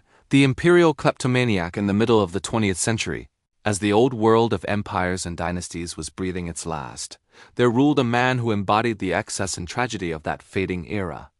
This was King Farouk I, the last king of Egypt and Sudan. He ascended to the throne as a bright, charismatic young man, a handsome royal who held the hopes of his nation. But that bright hope would soon tarnish, buried under the weight of his own colossal appetites. His reputation, which spread far beyond the borders of Egypt, became that of a prodigious glutton, a man who would consume hundreds of oysters and countless bottles of soda water in a single sitting. He was the consummate playboy, a lover of fast cars, extravagant palaces, and glamorous women. A figure who seemed to live a life of pure, unfiltered hedonism. But this public image of indulgence, as shocking as it was, served to hide an even stranger and more peculiar obsession. Beneath the surface of the Playboy King, there lurked the mind of a compulsive thief. This was not the calculated greed of a tyrant. It was something far more personal and strange. King Farouk was, by many accounts, a kleptomaniac, a term describing a person with an irresistible, compulsive urge to steal. This impulse was not driven by financial need, for Farouk was one of the wealthiest men on earth, the possessor of vast palaces, immense land holdings, and one of the world's most valuable collections of coins, stamps, and priceless artifacts. Instead, he seemed driven by the simple, illicit thrill of the act itself, a private compulsion that played out against the backdrop of his public royal life. He was known to move through social gatherings, his pockets bulging, lifting small, shiny objects from his guests and hosts. He would palm lighters, swizzle sticks, and jewelry, his large frame and royal status providing the perfect cover. Most were too intimidated or too embarrassed to challenge the king of Egypt on such a petty matter. The most famous and breathtakingly audacious example of this strange habit occurred during the height of the Second World War. The formidable British Prime Minister, Winston Churchill, arrived in Egypt for a crucial wartime meeting, a conference to determine the strategy that would shape the future of the world. During their encounter, King Farouk, the host of this historic event, managed to skillfully lift a valuable gold pocket watch directly from Churchill's waistcoat. It was an act of almost unimaginable boldness, stealing from the very man who represented the might of the British Empire, the power that still held so much influence over Farouk's own kingdom. Churchill, a man who was famously observant and not to be trifled with, eventually noticed the watch was missing. Knowing his host's peculiar reputation, he reportedly approached an aide and, with his characteristic dry wit, made it clear that the item must be returned. The watch was, of course, quietly and diplomatically returned, but the incident became a legend, a perfect illustration of Farouk's bizarre and uncontrollable obsession. This single anecdote, while astonishing, was only one facet of his deeply eccentric and paranoid personality. Farouk's character was a fascinating and complex study in contradiction. He was a man of immense power who was, at the same time, plagued by deep-seated fears. His strangest and most chilling phobia was a recurring nightmare about lions. He was tormented by dreams in which the great cats would hunt him down and devour him. For an ordinary person, such nightmares would be a private terror, a matter for a physician or a confidant. But for King Farouk, an absolute monarch, his nightmares had real-world consequences. Unable to separate his dreams from his reality, he one day gave a shocking and tragic order. He commanded that all of the lions in the Cairo Zoo, the entire pride, be brought out and shot. The order was carried out, a bizarre and brutal act of state, a powerful king waging war on the living symbols of his own nocturnal fears. His reign was a catalogue of such eccentricities. He collected everything, from priceless Fabergé eggs to common paperclips, and his collection of pornography was rumored to be one of the largest in the world. But his compulsion to take things continued to overshadow his love of having them. In one of the most macabre stories told about him, it is said that while attending the funeral procession for the Shah of Iran, who was being buried in Cairo, King Farouk managed to steal the ceremonial sword and other valuable items from the coffin itself. It was an act that defied all bounds of decorum, a final strange act of possession over a fellow monarch. Ultimately, this fascinating and deeply flawed character could not hold his throne. While he was busy indulging his appetites and his obsessions, his country was simmering with resentment. His corruption, his disconnect from the struggles of his people, and his wasteful, decadent lifestyle made him a symbol of the old, broken regime. In the year 1952, a group of military officers led by Gamal Abdel Nasser staged a coup d'état, abolishing the monarchy and forcing the king into exile. King Farouk, the last king of Egypt, sailed away from Alexandria on his royal yacht, the Marusa. It was a vessel laden with his vast collections, the glittering treasures he had both bought and stolen. A man-child fleeing his kingdom, still clutching his toys. He died in exile in Italy just over a decade later, collapsing at a dinner table after reportedly consuming yet another enormous meal. His life remains one of history's most compelling character studies, a portrait of a man who had everything in the world but could not stop himself from taking more. A king defined not by his wisdom or his rule, but by his gluttony, his nightmares, and his insatiable, sticky fingers. Chapter 12. The Poisoning Pope's Family in the Twilight Years of the 15th Century. As the Italian Renaissance was bursting forth in a dazzling display of art, philosophy, and human genius, the very heart of the Christian world, the city of Rome, fell under the shadow of a single infamous family. This was the era of the Borgias, a name that has become, over the long centuries, a byword for corruption, cruelty, and the darkest depths of human ambition. At the head of this family was its patriarch, Rodrigo Borgia, a Spanish cardinal who, through ruthless ambition and open bribery, ascended to the papal throne in the year 1492, taking the name Pope Alexander VI. With him, he brought his beloved children, most notably the cold and brilliant Cesare Borgia and the beautiful, enigmatic Lucretia Borgia. Their collective rule over the Papal States would become one of the most notorious and scandalous chapters in the history of the Church. The story of their reign is a tapestry woven with dark and shocking threads. A history filled with rumors of deeds so profane they seemed almost unbelievable. There were persistent whispers of incest, dark suggestions of relationships within the family that defied all religious and moral law, particularly centered around the beautiful Lucretia and her close bonds with her father, the Pope, and her brother, Cesare. More concrete, however, were the accusations of bribery and simony, the act of buying and selling holy offices. Pope Alexander VI's election was said to have been secured through massive bribes to his fellow cardinals. And once in power, he and Cesare used the power of the Church to build a worldly empire, engaging in political maneuvering, warfare, and assassination with a ruthlessness that stunned even the cynical courts of Renaissance Italy. But the most chilling and bizarre factor associated with the Borgia name, the legend that truly cemented their dark reputation, was their rumored mastery of poison. It was said that the family possessed a secret and lethal substance, a poison known in hushed tones as cantarella.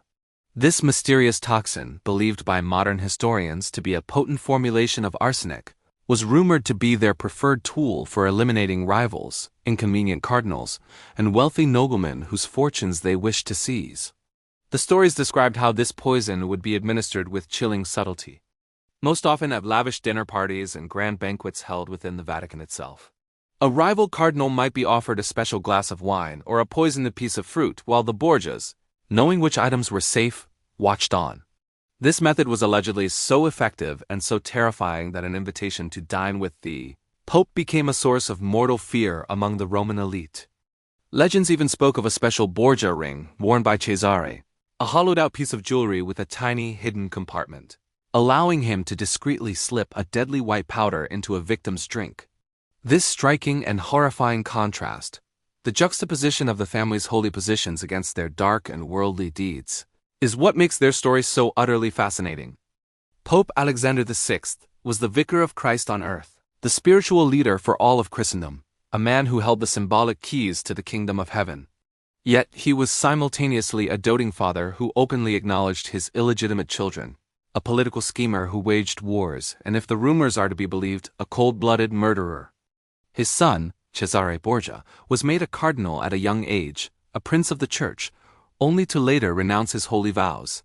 He became the first person in history to resign the cardinalate, trading his red robes for the armor of a condottiero, a mercenary general. He became a figure of pure, cold ambition, a brilliant and brutal military commander who carved out a personal kingdom for himself in central Italy. His campaign of conquest so efficient and immoral that it served as the direct inspiration for Niccolò Machiavelli's famous and chilling treatise on power, The Prince.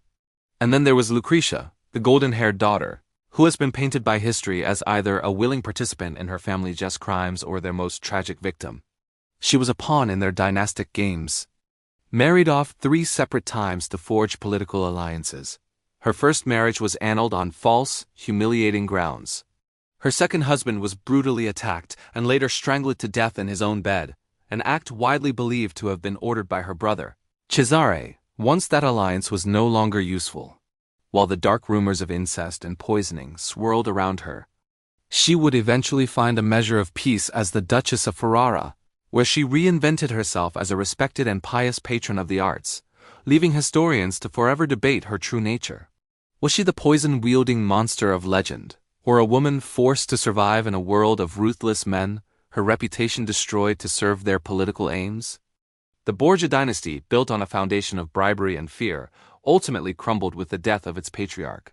In the year 1503, Pope Alexander VI died suddenly after a supper, his body reportedly decomposing with shocking speed, a detail that many at the time took as a certain sign that he had been poisoned himself.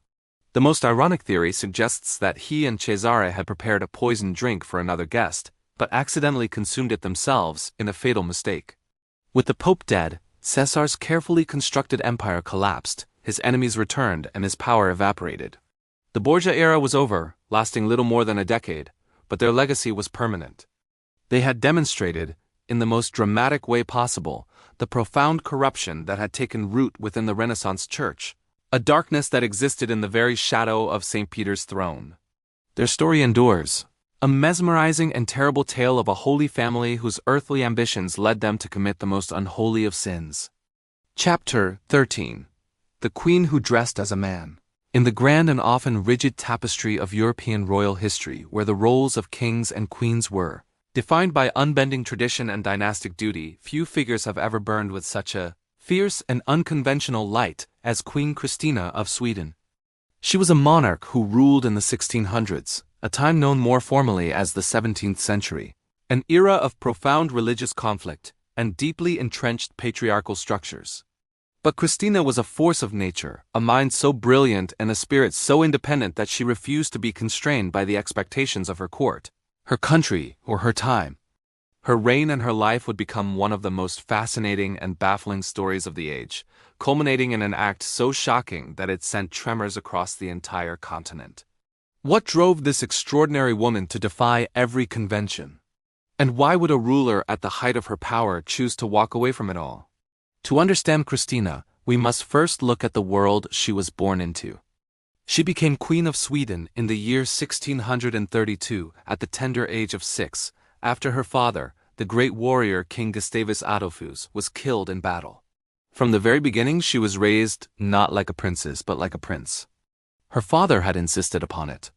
She was given a rigorous education, studying for 10 to 12 hours a day, mastering languages, philosophy, theology, and science. She was, by all accounts, a true intellectual, a brilliant mind who corresponded with the greatest thinkers of her day, including the philosopher René Descartes, whom she famously invited to her court in Stockholm.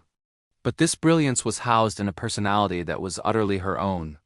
She was restless, passionate, and deeply, deeply unconventional. One of the most immediate and visible signs of her defiance was her appearance. Queen Christina routinely and publicly rejected the elaborate gowns, corsets, and powdered wigs expected of a woman of her station. Instead, she often wore men's clothing. She would be seen in masculine cut jackets, simple shirts, and trousers, often riding her horse astride like a man rather than side saddle. She wore flat, practical shoes and rarely bothered with her hair, simply tying it back. In the formal, restrictive courts of the 17th century, this was not merely an eccentric fashion choice. It was a profound political and social statement. It was a visual declaration that she would not be defined by her gender, that she was a ruler first and a woman second. This behavior, of course, fueled endless gossip and speculation. Was she attempting to be more like her father? Was she rejecting her own femininity? Or was she simply practical, finding the cumbersome attire of a queen to be a hindrance to her active mind and body? This refusal to conform reached its apex in her steadfast, iron-willed refusal to marry. For a queen in the 1600s, marriage was not a choice. It was arguably her single most important duty. It was the means by which kingdoms forged alliances, secured their borders, and, most critically, produced an heir to continue the royal line. The pressure on Christina to marry was immense, coming from her advisors, her government, and the expectations of all of Europe. Suitors were presented from every major royal house, each promising power and stability.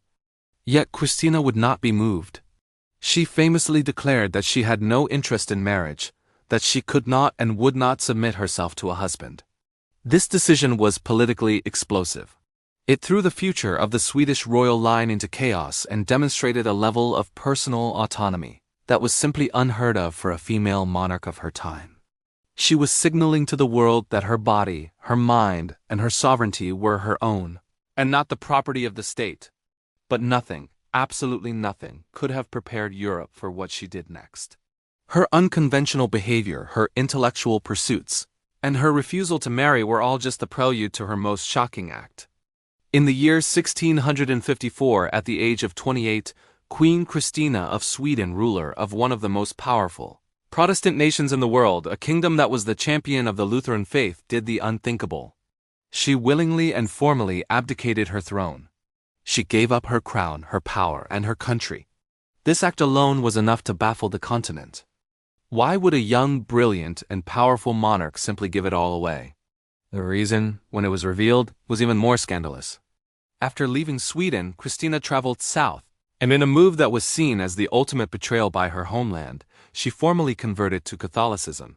In the context of the 17th century, a time just after the brutal 30 Years' War, which had been fought precisely over the conflict between Protestantism and Catholicism, this was an ideological explosion. It was as if the leader of one world had defected to the absolute center of the other. She moved to Rome, the very heart of the Catholic faith, where she was welcomed by the Pope. There she lived out the rest of her life not as a quiet, retired monarch, but as a vibrant and often disruptive centerpiece of Roman cultural and intellectual life. She established salons, sponsored artists and musicians, and continued to live as boldly and independently as she ever had, still often dressing in men's attire. The bizarre factor of Queen Christina's story, the aspect that continues to fascinate historians and storytellers, is not one single act, but the totality of her life. It is her complete and utter refusal to fit into the neatly defined role of a traditional queen. She was a woman who valued her own mind above her own crown, her intellectual and spiritual freedom above her dynastic duty. Her bold, unapologetic, and profoundly independent life, from her masculine dress to her rejection of marriage, from her stunning abdication to her shocking religious conversion, makes her one of the most unique, enigmatic, and revolutionary figures in all of royal history. She was a woman who dared to write her own story in an age when a queen's life was meant to be written for her. Chapter 14: The Bloody Countess in the Shadowed Corridors of History. Where myth and reality bleed together, there are tales so dark, so steeped in horror, that they seem to defy rational explanation. Among these, perhaps none is more horrifying, more visceral, or more enduring than the legend of Elizabeth Bathory. She was a Hungarian noblewoman, born in the year 1560 into one of the most powerful and affluent families in the Kingdom of Hungary. She lived a life of immense privilege, wealth, and power, residing in a series of forbidding castles, most famously the isolated and imposing Lactis Castle, located in what is now modern-day Slovakia. But beneath this veneer of aristocracy, According to the tales that have echoed down through the centuries, lay a monster of unimaginable cruelty. The story, as it has been told, is the stuff of nightmares.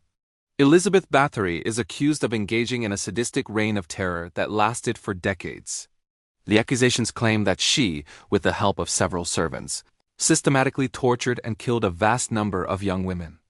The number itself is staggering, with some accounts claiming hundreds of victims, perhaps as many as 650, a figure that, if true, would make her the most prolific female serial killer in recorded history.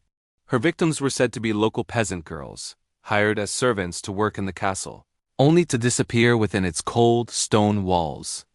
Later, as her alleged madness and cruelty grew, she was said to have turned on the daughters of the lesser nobility, young women sent to her court to learn the finer points of aristocratic etiquette, who instead met a gruesome and terrible end.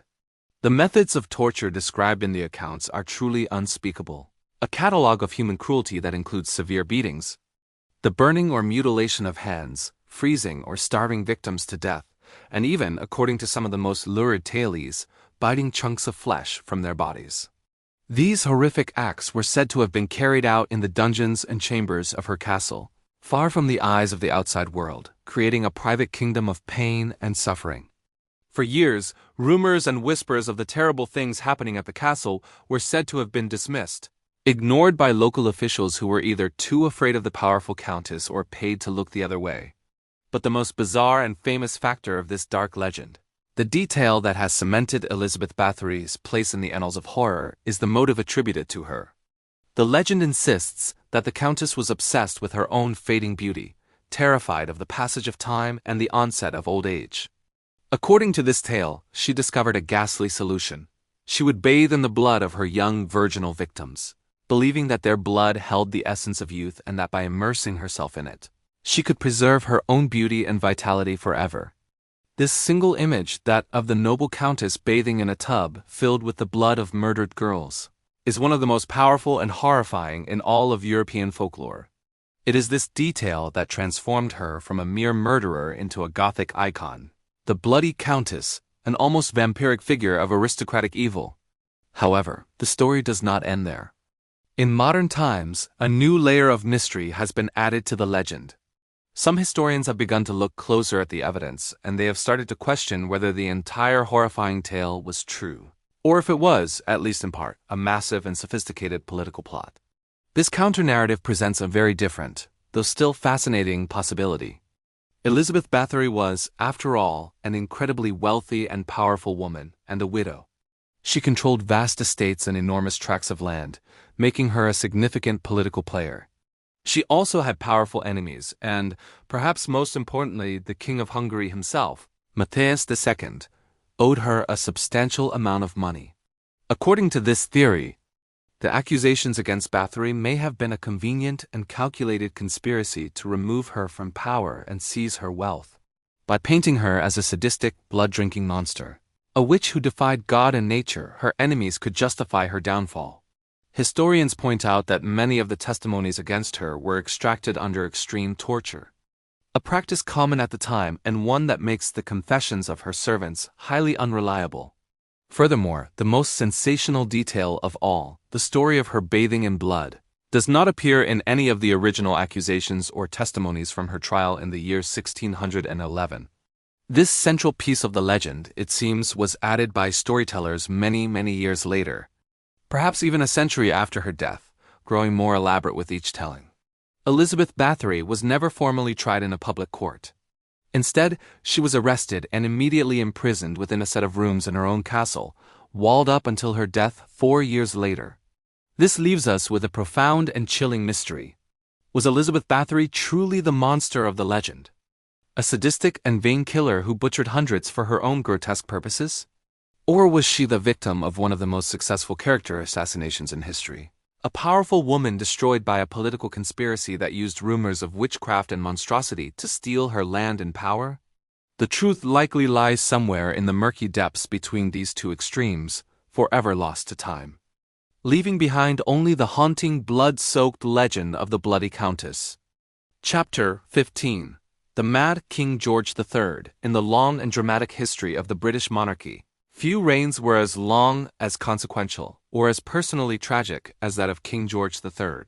He was the king who presided over a vast and growing empire, the king who famously lost the American colonies, and the king who saw his nation through the turbulent, world-changing wars against Napoleon. He ruled for nearly 60 years from 1760 to 1820. He was known, in his early years, as a pious, dutiful, and devoted family man, a stark contrast to the decadent lifestyles of many of his royal contemporaries. But today, he is perhaps best remembered not for his policies or his wars, but for the terrifying and mysterious illness that haunted his life, a condition that would repeatedly plunge the king and his kingdom into chaos. King George III suffered from severe recurring bouts of what was known at the time simply as. These episodes were sudden, violent, and deeply frightening to all who witnessed them. When the illness took hold, the king would transform from a mild-mannered and coherent ruler into a man possessed by an unknown torment. The symptoms were dramatic and alarming. He would talk for hours upon hours, sometimes for days, without pause. The words would pour from him in an incoherent torrent, a relentless stream of consciousness that left him exhausted, his voice hoarse and his mouth foaming with spittle. His behavior became erratic and unpredictable. He would fly into fits of rage, requiring his servants and attendants to physically restrain him, sometimes strapping him into a chair for his own safety. But it was the delusions that were perhaps the most bizarre and telling sign of his condition. The king would experience profound breaks from reality. The most famous and poignant of these stories, an incident that perfectly captures the tragic nature of his illness, allegedly took place in Windsor Great Park. During one of his bouts, the king was seen stopping his carriage, walking over to a large oak tree, and beginning to shake one of its lower branches as if it were a hand. He then proceeded to bow and engage in a long, polite, and detailed conversation with the tree, all the while believing that he was speaking to the King of Prussia, Frederick the Great. This image of a king so lost in his own mind that he mistook a tree for a fellow monarch became the defining anecdote of his madness. The bizarre factor in the story of King George III is twofold. First, there is the sheer chaos his illness caused in the royal court and the government. A king who is mad cannot rule. This simple fact created an enormous power vacuum and triggered what became known as the Regency crisis. When the king had his first major episode in 1788, politicians scrambled. His ambitious son, the future King George IV, plotted with politicians to have his father declared permanently insane so that he could seize power as Prince Regent.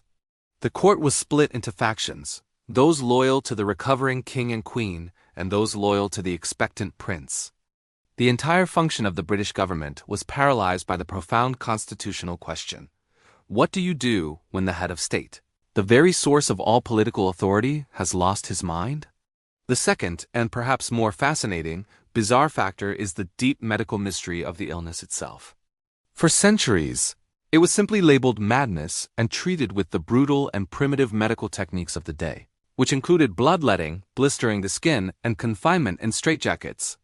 But modern science has looked back at the detailed records kept by the king's physicians and proposed a new and compelling explanation.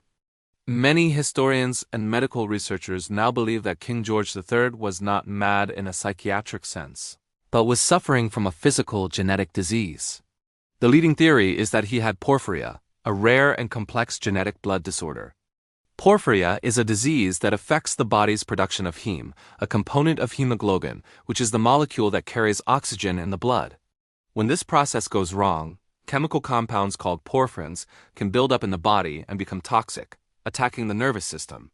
This neurological damage, the theory goes, is what caused all of King George's terrifying symptoms. It would explain the severe abdominal pain he reported, the racing pulse, the agitation, the insomnia, the convulsions, the delirium, and the hallucinations. It would even explain a symptom noted by his doctors, that his urine would sometimes turn a deep red or purple color, a classic sign of porphyria. Because the disease is hereditary, it may also explain the strange illnesses reported in other members of the royal line, tracing a hidden genetic thread of tragedy through the House of Hanover. Though this diagnosis is not universally accepted, it remains the most powerful explanation for the king's suffering, reframing his story from one of madness to one of a man, battling a devastating physical ailment that no one in his time understood.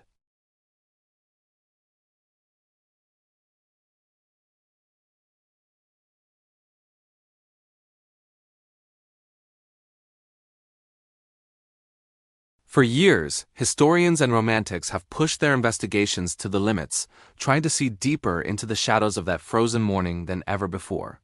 But nothing could have truly prepared the Austro-Hungarian Empire for what was discovered inside that lodge. A discovery that would defy every prediction about the future of the Habsburg dynasty. The central figures in this dark and compelling drama were two individuals whose lives were tragically intertwined. The first was Crown Prince Rudolf of Austria, a man of 30 years. He was not just any royal. He was the only son of the deeply conservative Emperor Franz Joseph I and the famously beautiful and restless Empress Elizabeth. Rudolf was the direct heir apparent to the imperial throne of Austria-Hungary, a man who carried the weight of an entire empire on his shoulders. The second was his mistress, the Baroness Mary Witzera, a young woman of only 17 years. She was the daughter of a diplomat at the Austrian court, known for her striking beauty and a romantic obsession with the crown prince that would ultimately seal her fate. The story, as it was pieced together from the chaos of that morning, is one of high drama and immediate, frantic secrecy. On the morning of the 30th of January, Rudolf's valet, a man named Losek, went to call upon the crown prince. He had been scheduled for a day of shooting with his companion, Count Joseph Hoyos. When no answer came from the locked room, Losek and Hoyos tried to force the door, but it would not give. Finally, in a moment of panic, Losek used a hammer to smash in a door panel, reaching through the splintered wood to turn the handle from the inside.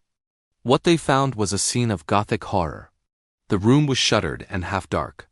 Before them on the bedside table stood a glass and a mirror. Crown Prince Rudolf was found sitting, or by some accounts lying, motionless by the side of the bed. He was leaning forward and bleeding from the mouth. In the dim light, Losek's first assumption was poison. He knew that strychnine could cause such bleeding. But then, on the bed itself, lay the body of the young Baroness Mary Witzera. She was cold to the touch. Rigor mortis had already begun its unyielding grip, meaning she had been dead for several hours. This single, horrific discovery represented decades of family dysfunction, political tension, and forbidden passion. It was the most shocking and scandalous event to strike a major European power, and it offered the clearest, darkest view of the rot that had begun to fester within the heart of the empire. What makes this incident so truly bizarre, what elevates it from a mere personal tragedy to an enduring historical mystery, is the extraordinary cover-up that was immediately orchestrated by the emperor himself. The imperial court's reaction was not one of transparent grief, but of absolute damage control, an attempt to rewrite the story of cosmic history for their dynasty. The very first official announcement issued at noon by Minister-President Edward von Tuff was a staggering lie. It stated that Crown Prince Rudolf had died due to a rupture of an aneurysm of the heart. This was the narrative the imperial family attempted to push, a clean and blameless death. But this story crumbled within hours. Foreign correspondents descended upon the tiny village of Mayerling and quickly learned that the crown prince had not been alone. His teenage mistress was implicated in his death. As this news spread, the official version was quickly amended. The heart failure story was dropped, and a new one was crafted. A narrative that has become the most popular theory. It was a suicide pact. In this version, the crown prince had first shot the young baroness, sat by her body for several hours in a state of despair, and then turned the revolver on himself. This story, while scandalous, was at least containable. It was a story of doomed love, a Romeo and Juliet for the empire. The true bizarre factor, however, lies in the physical cover-up, a series of actions so strange they defy belief. The body of Mary Witzera was treated not as a victim, but as a secret to be buried. Her uncles were summoned to the lodge. To smuggle her body out without alerting the press, they propped her corpse upright between them. Some accounts say using a broomstick or cane placed a hat on her head and drove her away in an open carriage as if she were merely unwell. She was taken to the nearby Cistercian monastery in Heiligenkreuz and buried in secret in a corner of the cemetery. Her mother, Helene von Wetzera, was forbidden from even seeing her daughter's grave for over 2 months. Meanwhile, Emperor Franz Joseph had a different problem. His son, the heir, had committed both murder and suicide, a mortal sin in the eyes of the Catholic Church. This act would have forbidden him from being buried in the imperial crypt, the hallowed ground of the Habsburgs. To secure a church burial, the emperor petitioned the Vatican, and Rudolf was officially declared to have been in a state of mental unbalance. meaning he was not responsible for his actions. This allowed him to be laid to rest with his ancestors, his sin officially erased by imperial decree. The final act of this cover-up was the most permanent. Emperor Franz Joseph ordered the hunting lodge at Mayerling to be razed. In its place he built a Carmelite convent, a place of prayer and penitence.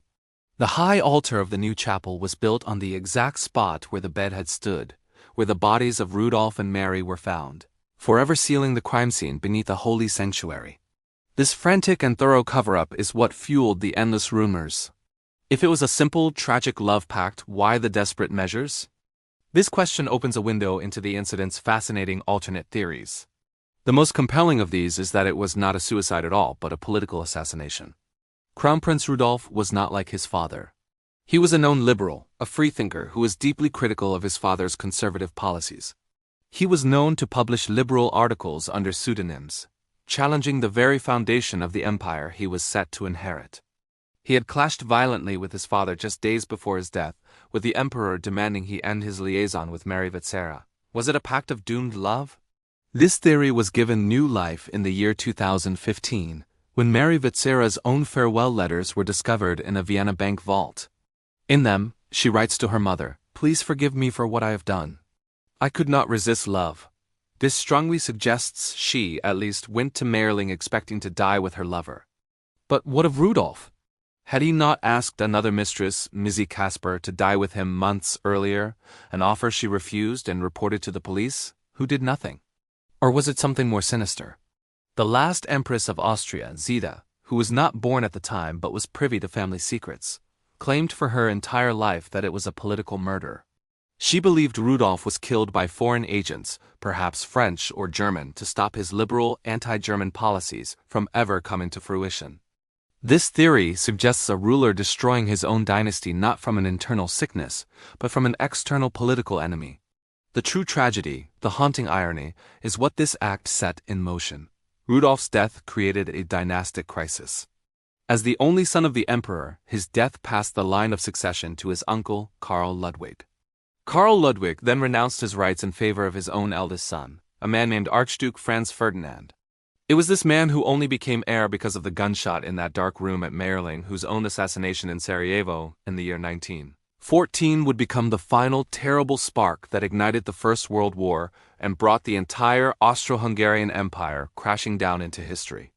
Mayerling was more than a tragedy. It was a glimpse into the ancient dying universe of the Habsburgs, a testament to how far human curiosity and secrecy have come, and a haunting reminder that a single dark moment can forever change how we see the universe and our place within it. Chapter 17. The Emperor Who Burned Rome, Nero. The long and complex history of the Roman Empire. Filled with tales of conquest, glory, and monumental architecture, there exists one event so infamous that it has become a legend. This is the story of the Great Fire of Rome, a colossal inferno that consumed the heart of the ancient world. At the center of this story is one of history's most notorious and fascinating figures, the Roman Emperor Nero Claudius Caesar Augustus Germanicus, known to posterity simply as Nero. For centuries, historians have pushed their understanding of his reign to the limits, trying to see through the smoke and rumors to the truth of what happened in that fateful summer.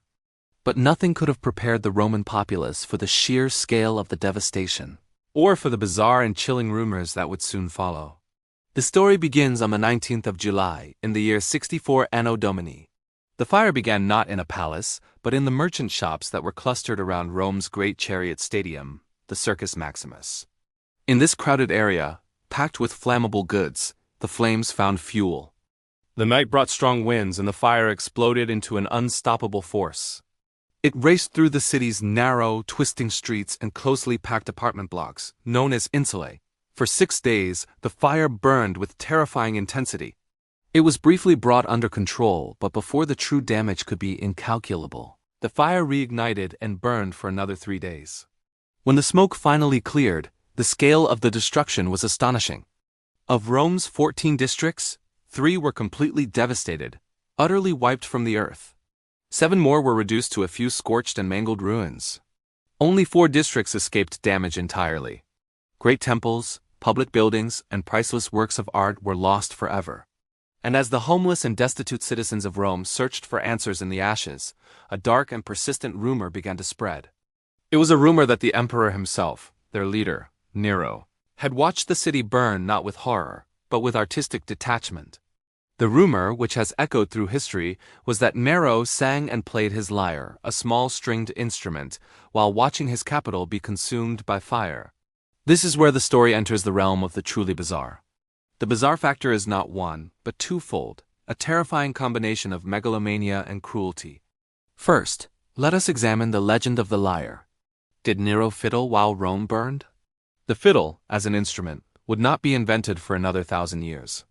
But the lyre, or cithara, was his favored instrument. The primary sources for this story come from historians writing decades later. The historian Tacitus, who was only 9 years old at the time of the fire, reports that Nero was not even in Rome. He was at his villa in Antium, some 35 miles away. Tacitus writes that when Nero heard the news, he rushed back to the city and personally organized the relief efforts. He opened his own gardens and public buildings, including his palace, to accommodate the thousands of refugees and brought in food supplies from the surrounding areas.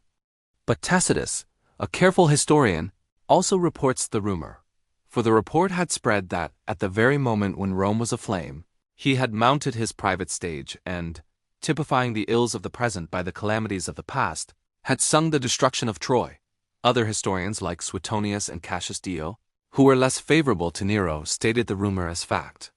Suetonius, who was born after Nero's death, wrote that Nero watched from the tower of Maecenas on the Esquiline Hill, dressed in his cithara player's garb, and sang his epic poem. The truth of this moment is lost to history. But the reason the rumor stuck is what truly matters, and it leads to the second bizarre factor. What did Nero do after the fire? He used the vast tracts of cleared land, the very ashes of his citizens' homes, to build for himself the most extravagant and enormous palace in human history. This was the Domus Aurea, a name which means the Golden House.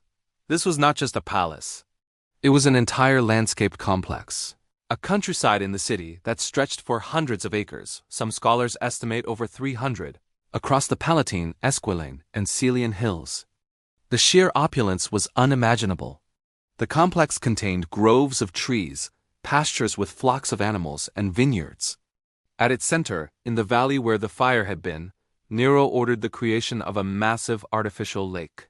It was upon this exact lake that a later emperor, Vespasian, would drain the water and build the Flavian Amphitheater, known today as the Colosseum.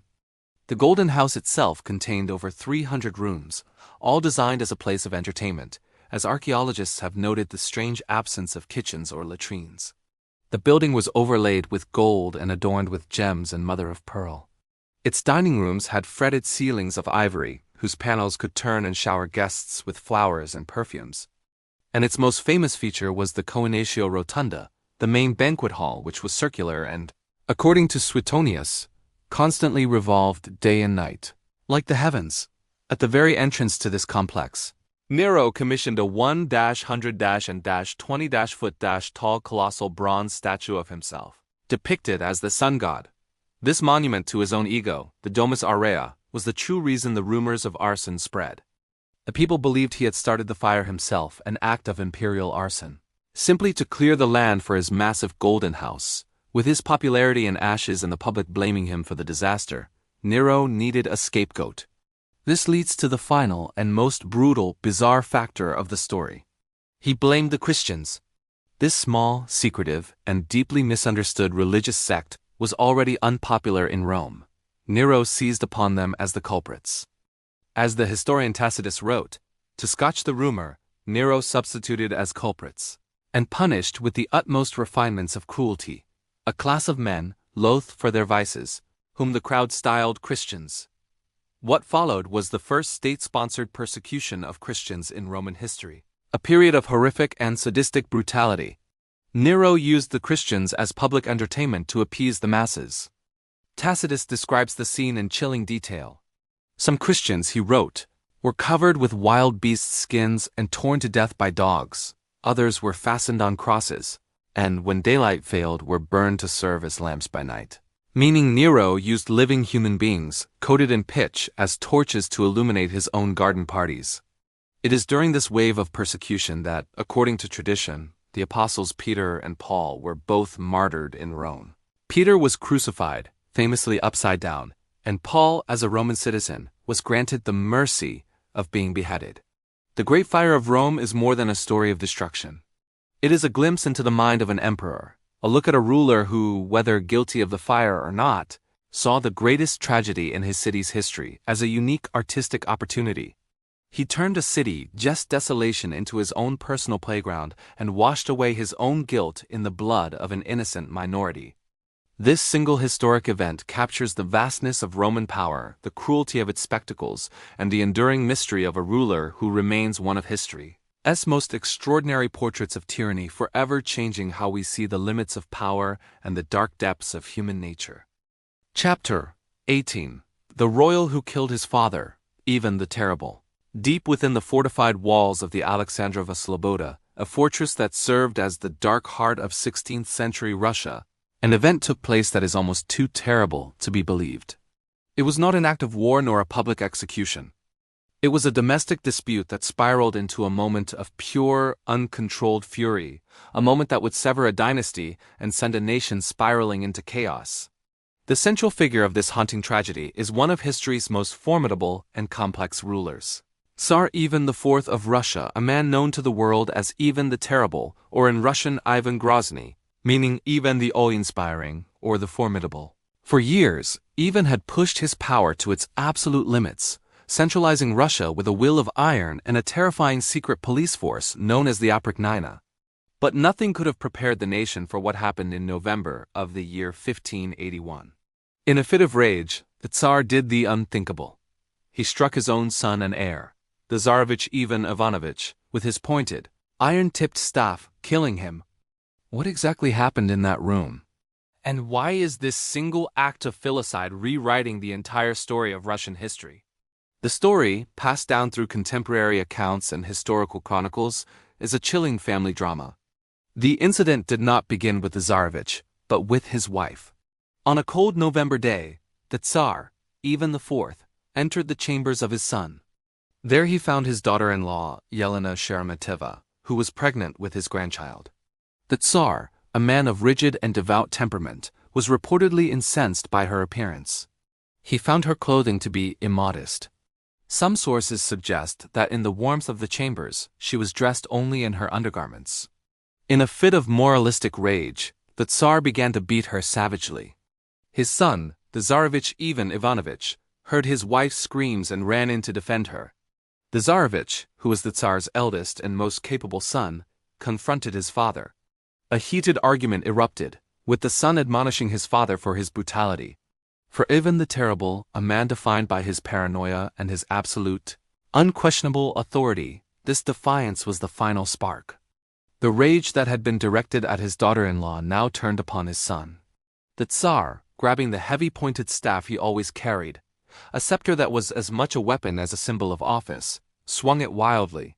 He struck his son, Ivan Ivanovich, directly on the head. The blow was fatal. The Tsarevich collapsed, his temple gashed open. He would linger for several days, but the wound was mortal.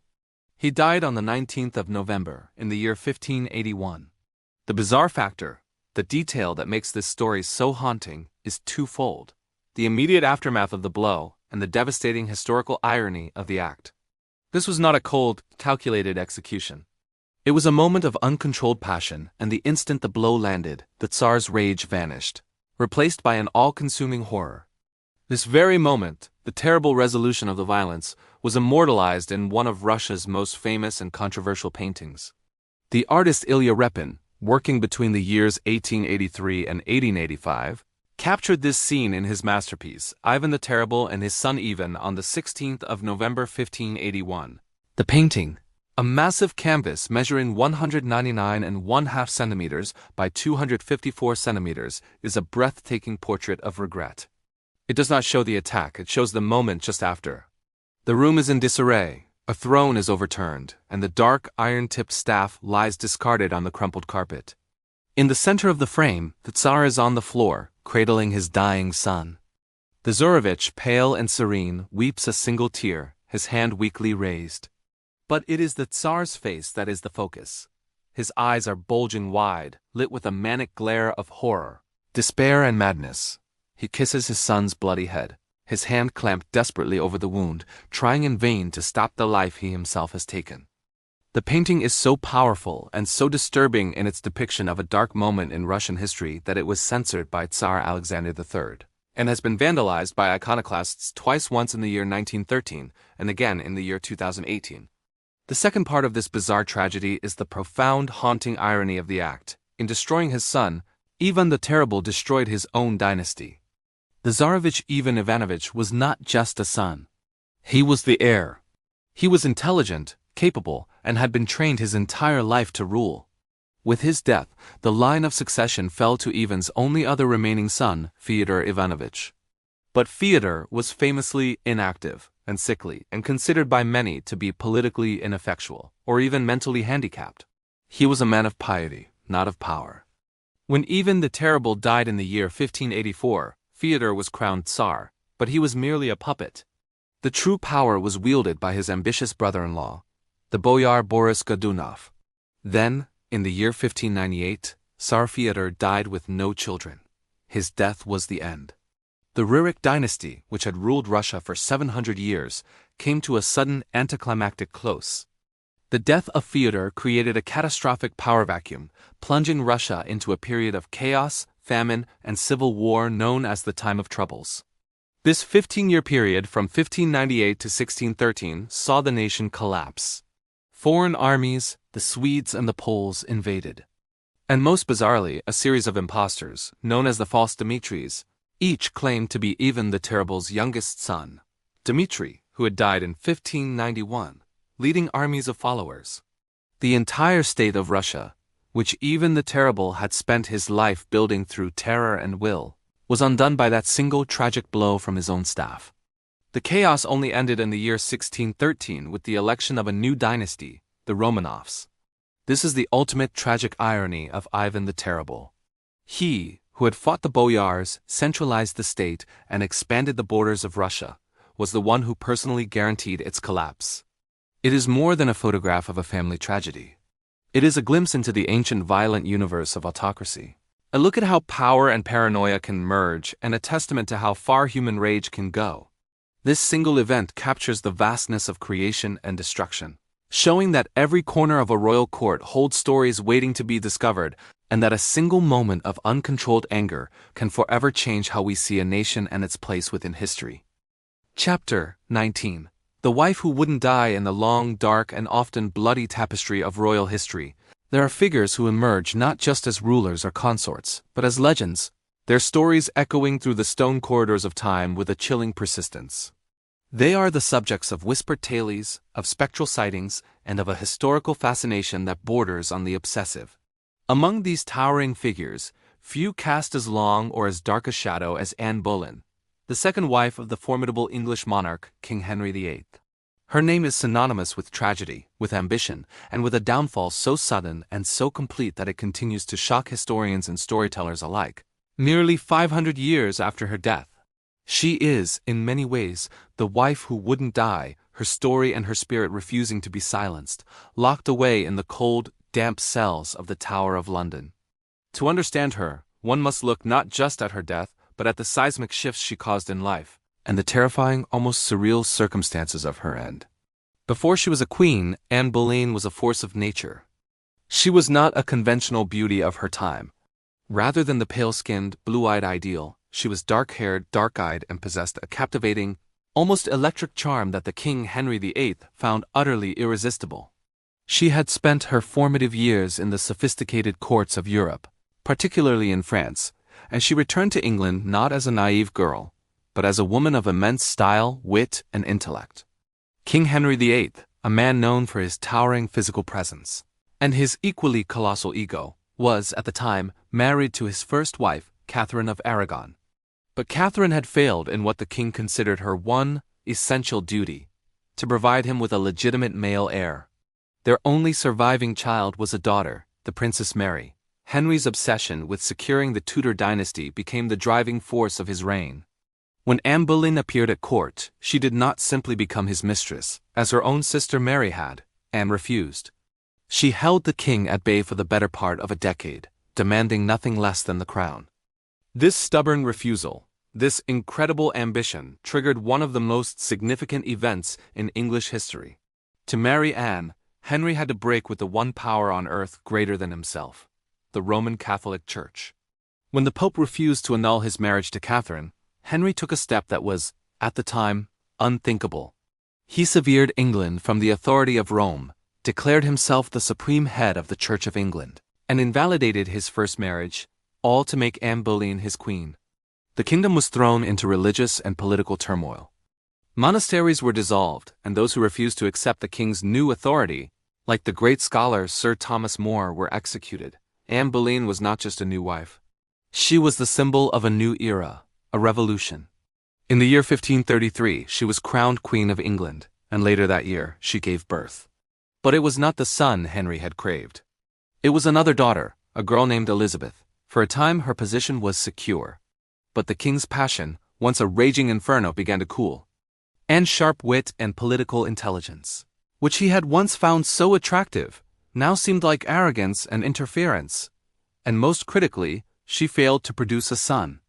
A subsequent pregnancy ended in a miscarriage, reportedly of a male child. This, for Henry, was the final straw. His eye had already begun to wander, landing on a new, softer, and altogether more submissive face at court, Jane Seymour. But Henry could not simply divorce Anne as he had Catherine. Anne's marriage was the very foundation of his new church, the justification for his break with Rome. To set her aside would be to admit his entire religious revolution was a sham. A new solution was required. A final solution. This is where the story turns from one of political drama to one of almost surreal horror. If the king could not divorce his wife, he would have to eliminate her. The plot was orchestrated by the king's calculating and brilliant chief minister, Thomas Cromwell, the same man who had helped Anne rise to power. Suddenly, in the spring of the year 1536, a series of terrifying accusations were leveled against the queen. The story that was crafted was not one of simple failure, but of monstrous depravity. Anne was accused of high treason in the form of adultery, a charge that, for a queen, was tantamount to an attack on the king's life and the legitimacy of the succession. But it was not a single believable affair. The charges were fantastical in their scope, designed to paint her not as a human woman, but as an insatiable monster. No fewer than 5 men, all members of the king's own court and inner circle, were arrested and accused of being her lovers. There was Mark Smeaton, a young and handsome court musician. It was reported, likely under brutal torture, that he confessed to the crime. There was Sir Francis Weston and William Brereton, 2 gentlemen of the king's privy chamber. There was Sir Henry Norris, one of the king's closest friends and confidants, a man who had been at Henry's side for years. And then, in the most horrifying and grotesque accusation of all, there was Anne's own brother, George Bullen, Lord Rochford. The queen was accused of committing incest with her own sibling, a charge so vile and so unnatural that it was clearly intended to destroy her reputation beyond any hope of recovery. To seal this portrait of supernatural evil, whispers of witchcraft, which had long followed her, were brought to the forefront. It was said she had bewitched the king into marrying her, that she was a sorceress. Chroniclers pointed to her supposed physical deformities, a rumored 6th finger on one hand, a mole on her neck as clear proof of a witch's mark. The bizarre factor, the element that continues to chill observers to this day, is the almost certain and complete fabrication of these charges. Historians are nearly unanimous in their belief that Anne Boleyn was innocent of adultery, and certainly of incest and witchcraft. The men accused with her, save for the tortured Smeaton, all protested their innocence to the end. But the trials were a farce, their outcomes predetermined. The king wanted a new wife, and the state required Anne's death. She was swiftly tried, found guilty by a jury of her peers, including her own uncle, the Duke of Norfolk, and condemned to death. Her brother and the other 4 men were executed just 2 days before her. But it is the final scene of her life that is cemented as one of the most famous and chilling moments in all of history. On the 19th of May, in the year 1536, Anne Boleyn was led from her rooms in the Tower of London to a private scaffold erected on Tower Green. She was not led to the block as a hysterical, screaming victim. Instead, her demeanor was one of profound and unsettling calm. She walked with a dignity that stunned the crowd of approximately 1,000 spectators who had gathered to watch her die. She wore a dark gray damask gown and an ermine mantle. She climbed the scaffold and addressed the crowd, not with anger or defiance, but with a carefully worded speech. In a final desperate act to protect her daughter, Elizabeth, from the king's wrath, she praised her husband, King Henry VIII, calling him a gentle and sovereign lord, and asking for the prayers of the people. Henry, in a final peculiar act that was either mercy or cruelty, had granted her a queen's execution, instead of the common executioner's axe, which often required multiple gruesome strokes. He had summoned a master swordsman from Calais in France to ensure the end was swift and clean. Anne knelt, and according to legend, she repeated the words, "To Jesus Christ I commend my soul." As her lady-in-waiting blindfolded her, she seemed to grow faint, and the swordsman, in a moment of calculated pity, reportedly called out, "Boy, bring me my sword," so that she might think she had a few moments left. When she turned her head, he struck, severing her head from her body with a single, silent stroke. Her calm demeanor, her final words, and the sheer brutal injustice of her end have haunted the world ever since. Just one day later, King Henry VIII was formally betrothed to Jane Seymour. Anne's crime, it seems, was not treason, but her failure to produce a son. Yet in the end, her legacy was the one that endured. It was her daughter, Elizabeth I, who would one day inherit the throne and rule England for over 4 decades, becoming what many consider to be the nation's greatest monarch. Chapter 20. The Murder of the Mad Monk. In the swirling snows and desperate, frozen twilight of a dying empire, some figures emerge from history not as statesmen or generals, but as phantoms, their influence as powerful and as insubstantial as smoke. They are the mystics, the whisperers in the dark, the holy men whose power seems to defy all rational explanation. Of all these shadowy figures, none has captured the dark imagination of the world quite like Grigory Rasputin, the so-called Mad Monk of Russia.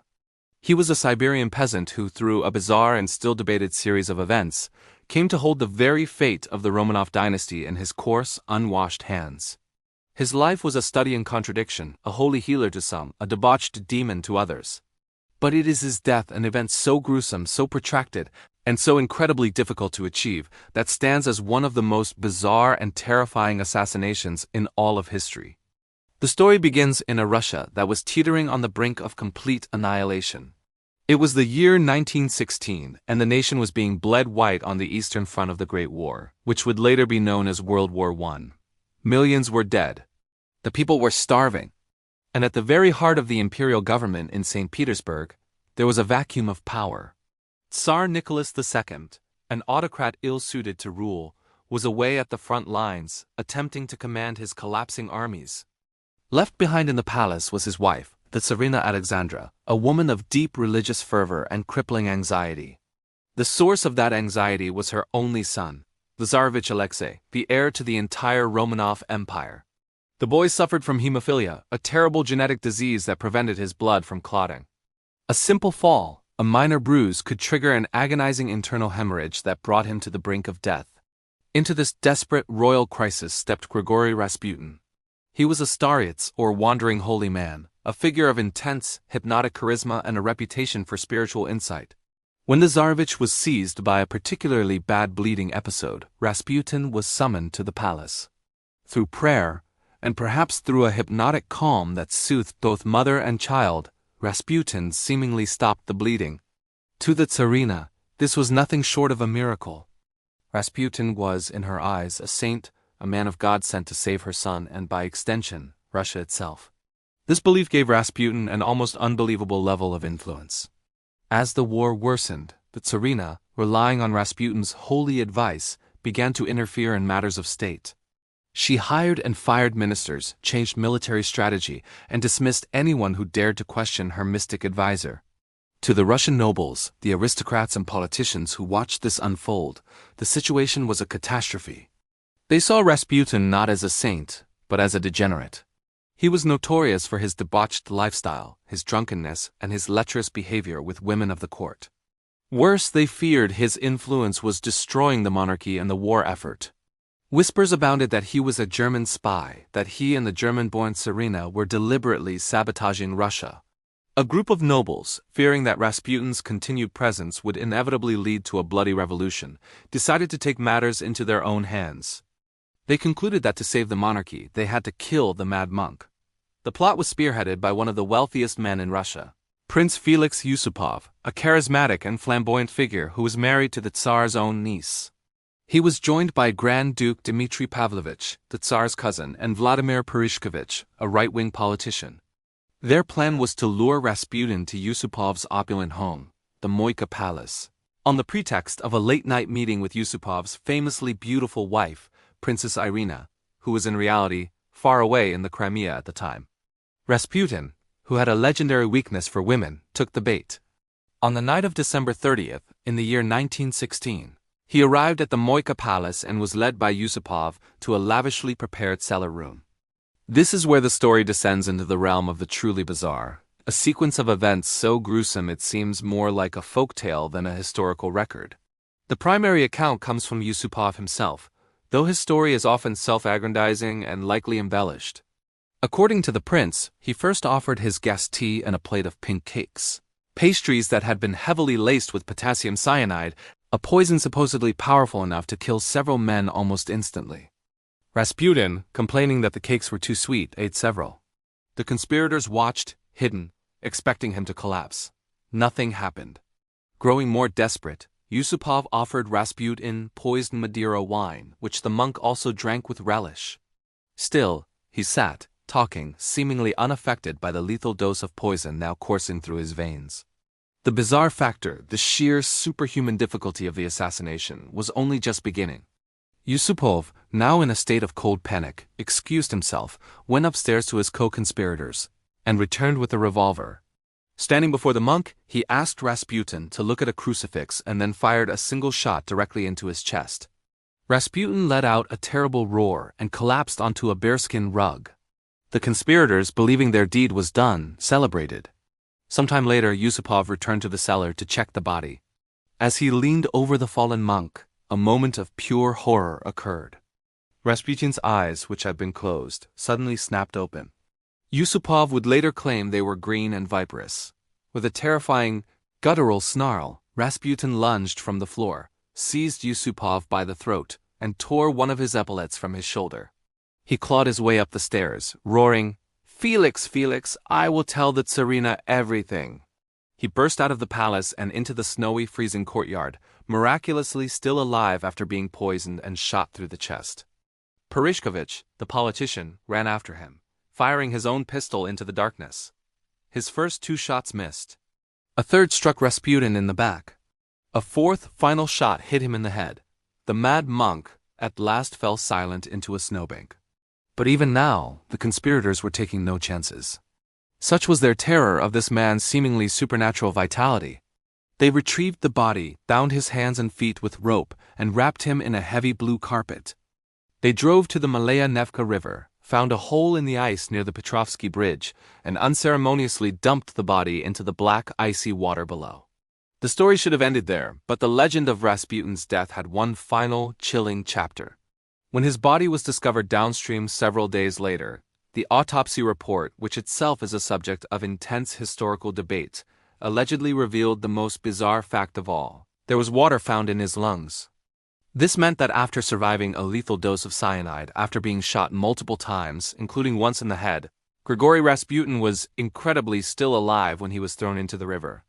It was reported that his hands had been freed from their bonds, suggesting he had spent his final moments struggling beneath the ice, trying to claw his way out. The nobles had hoped to save Russia, but their brutal act of vigilante justice only exposed the rot at the heart of the empire. It shattered the Tsarina's faith, confirmed the people's worst fears of chaos in the government, and just a few short months later the revolution they had feared finally came sweeping the entire Romanov dynasty and the Russia they knew away forever.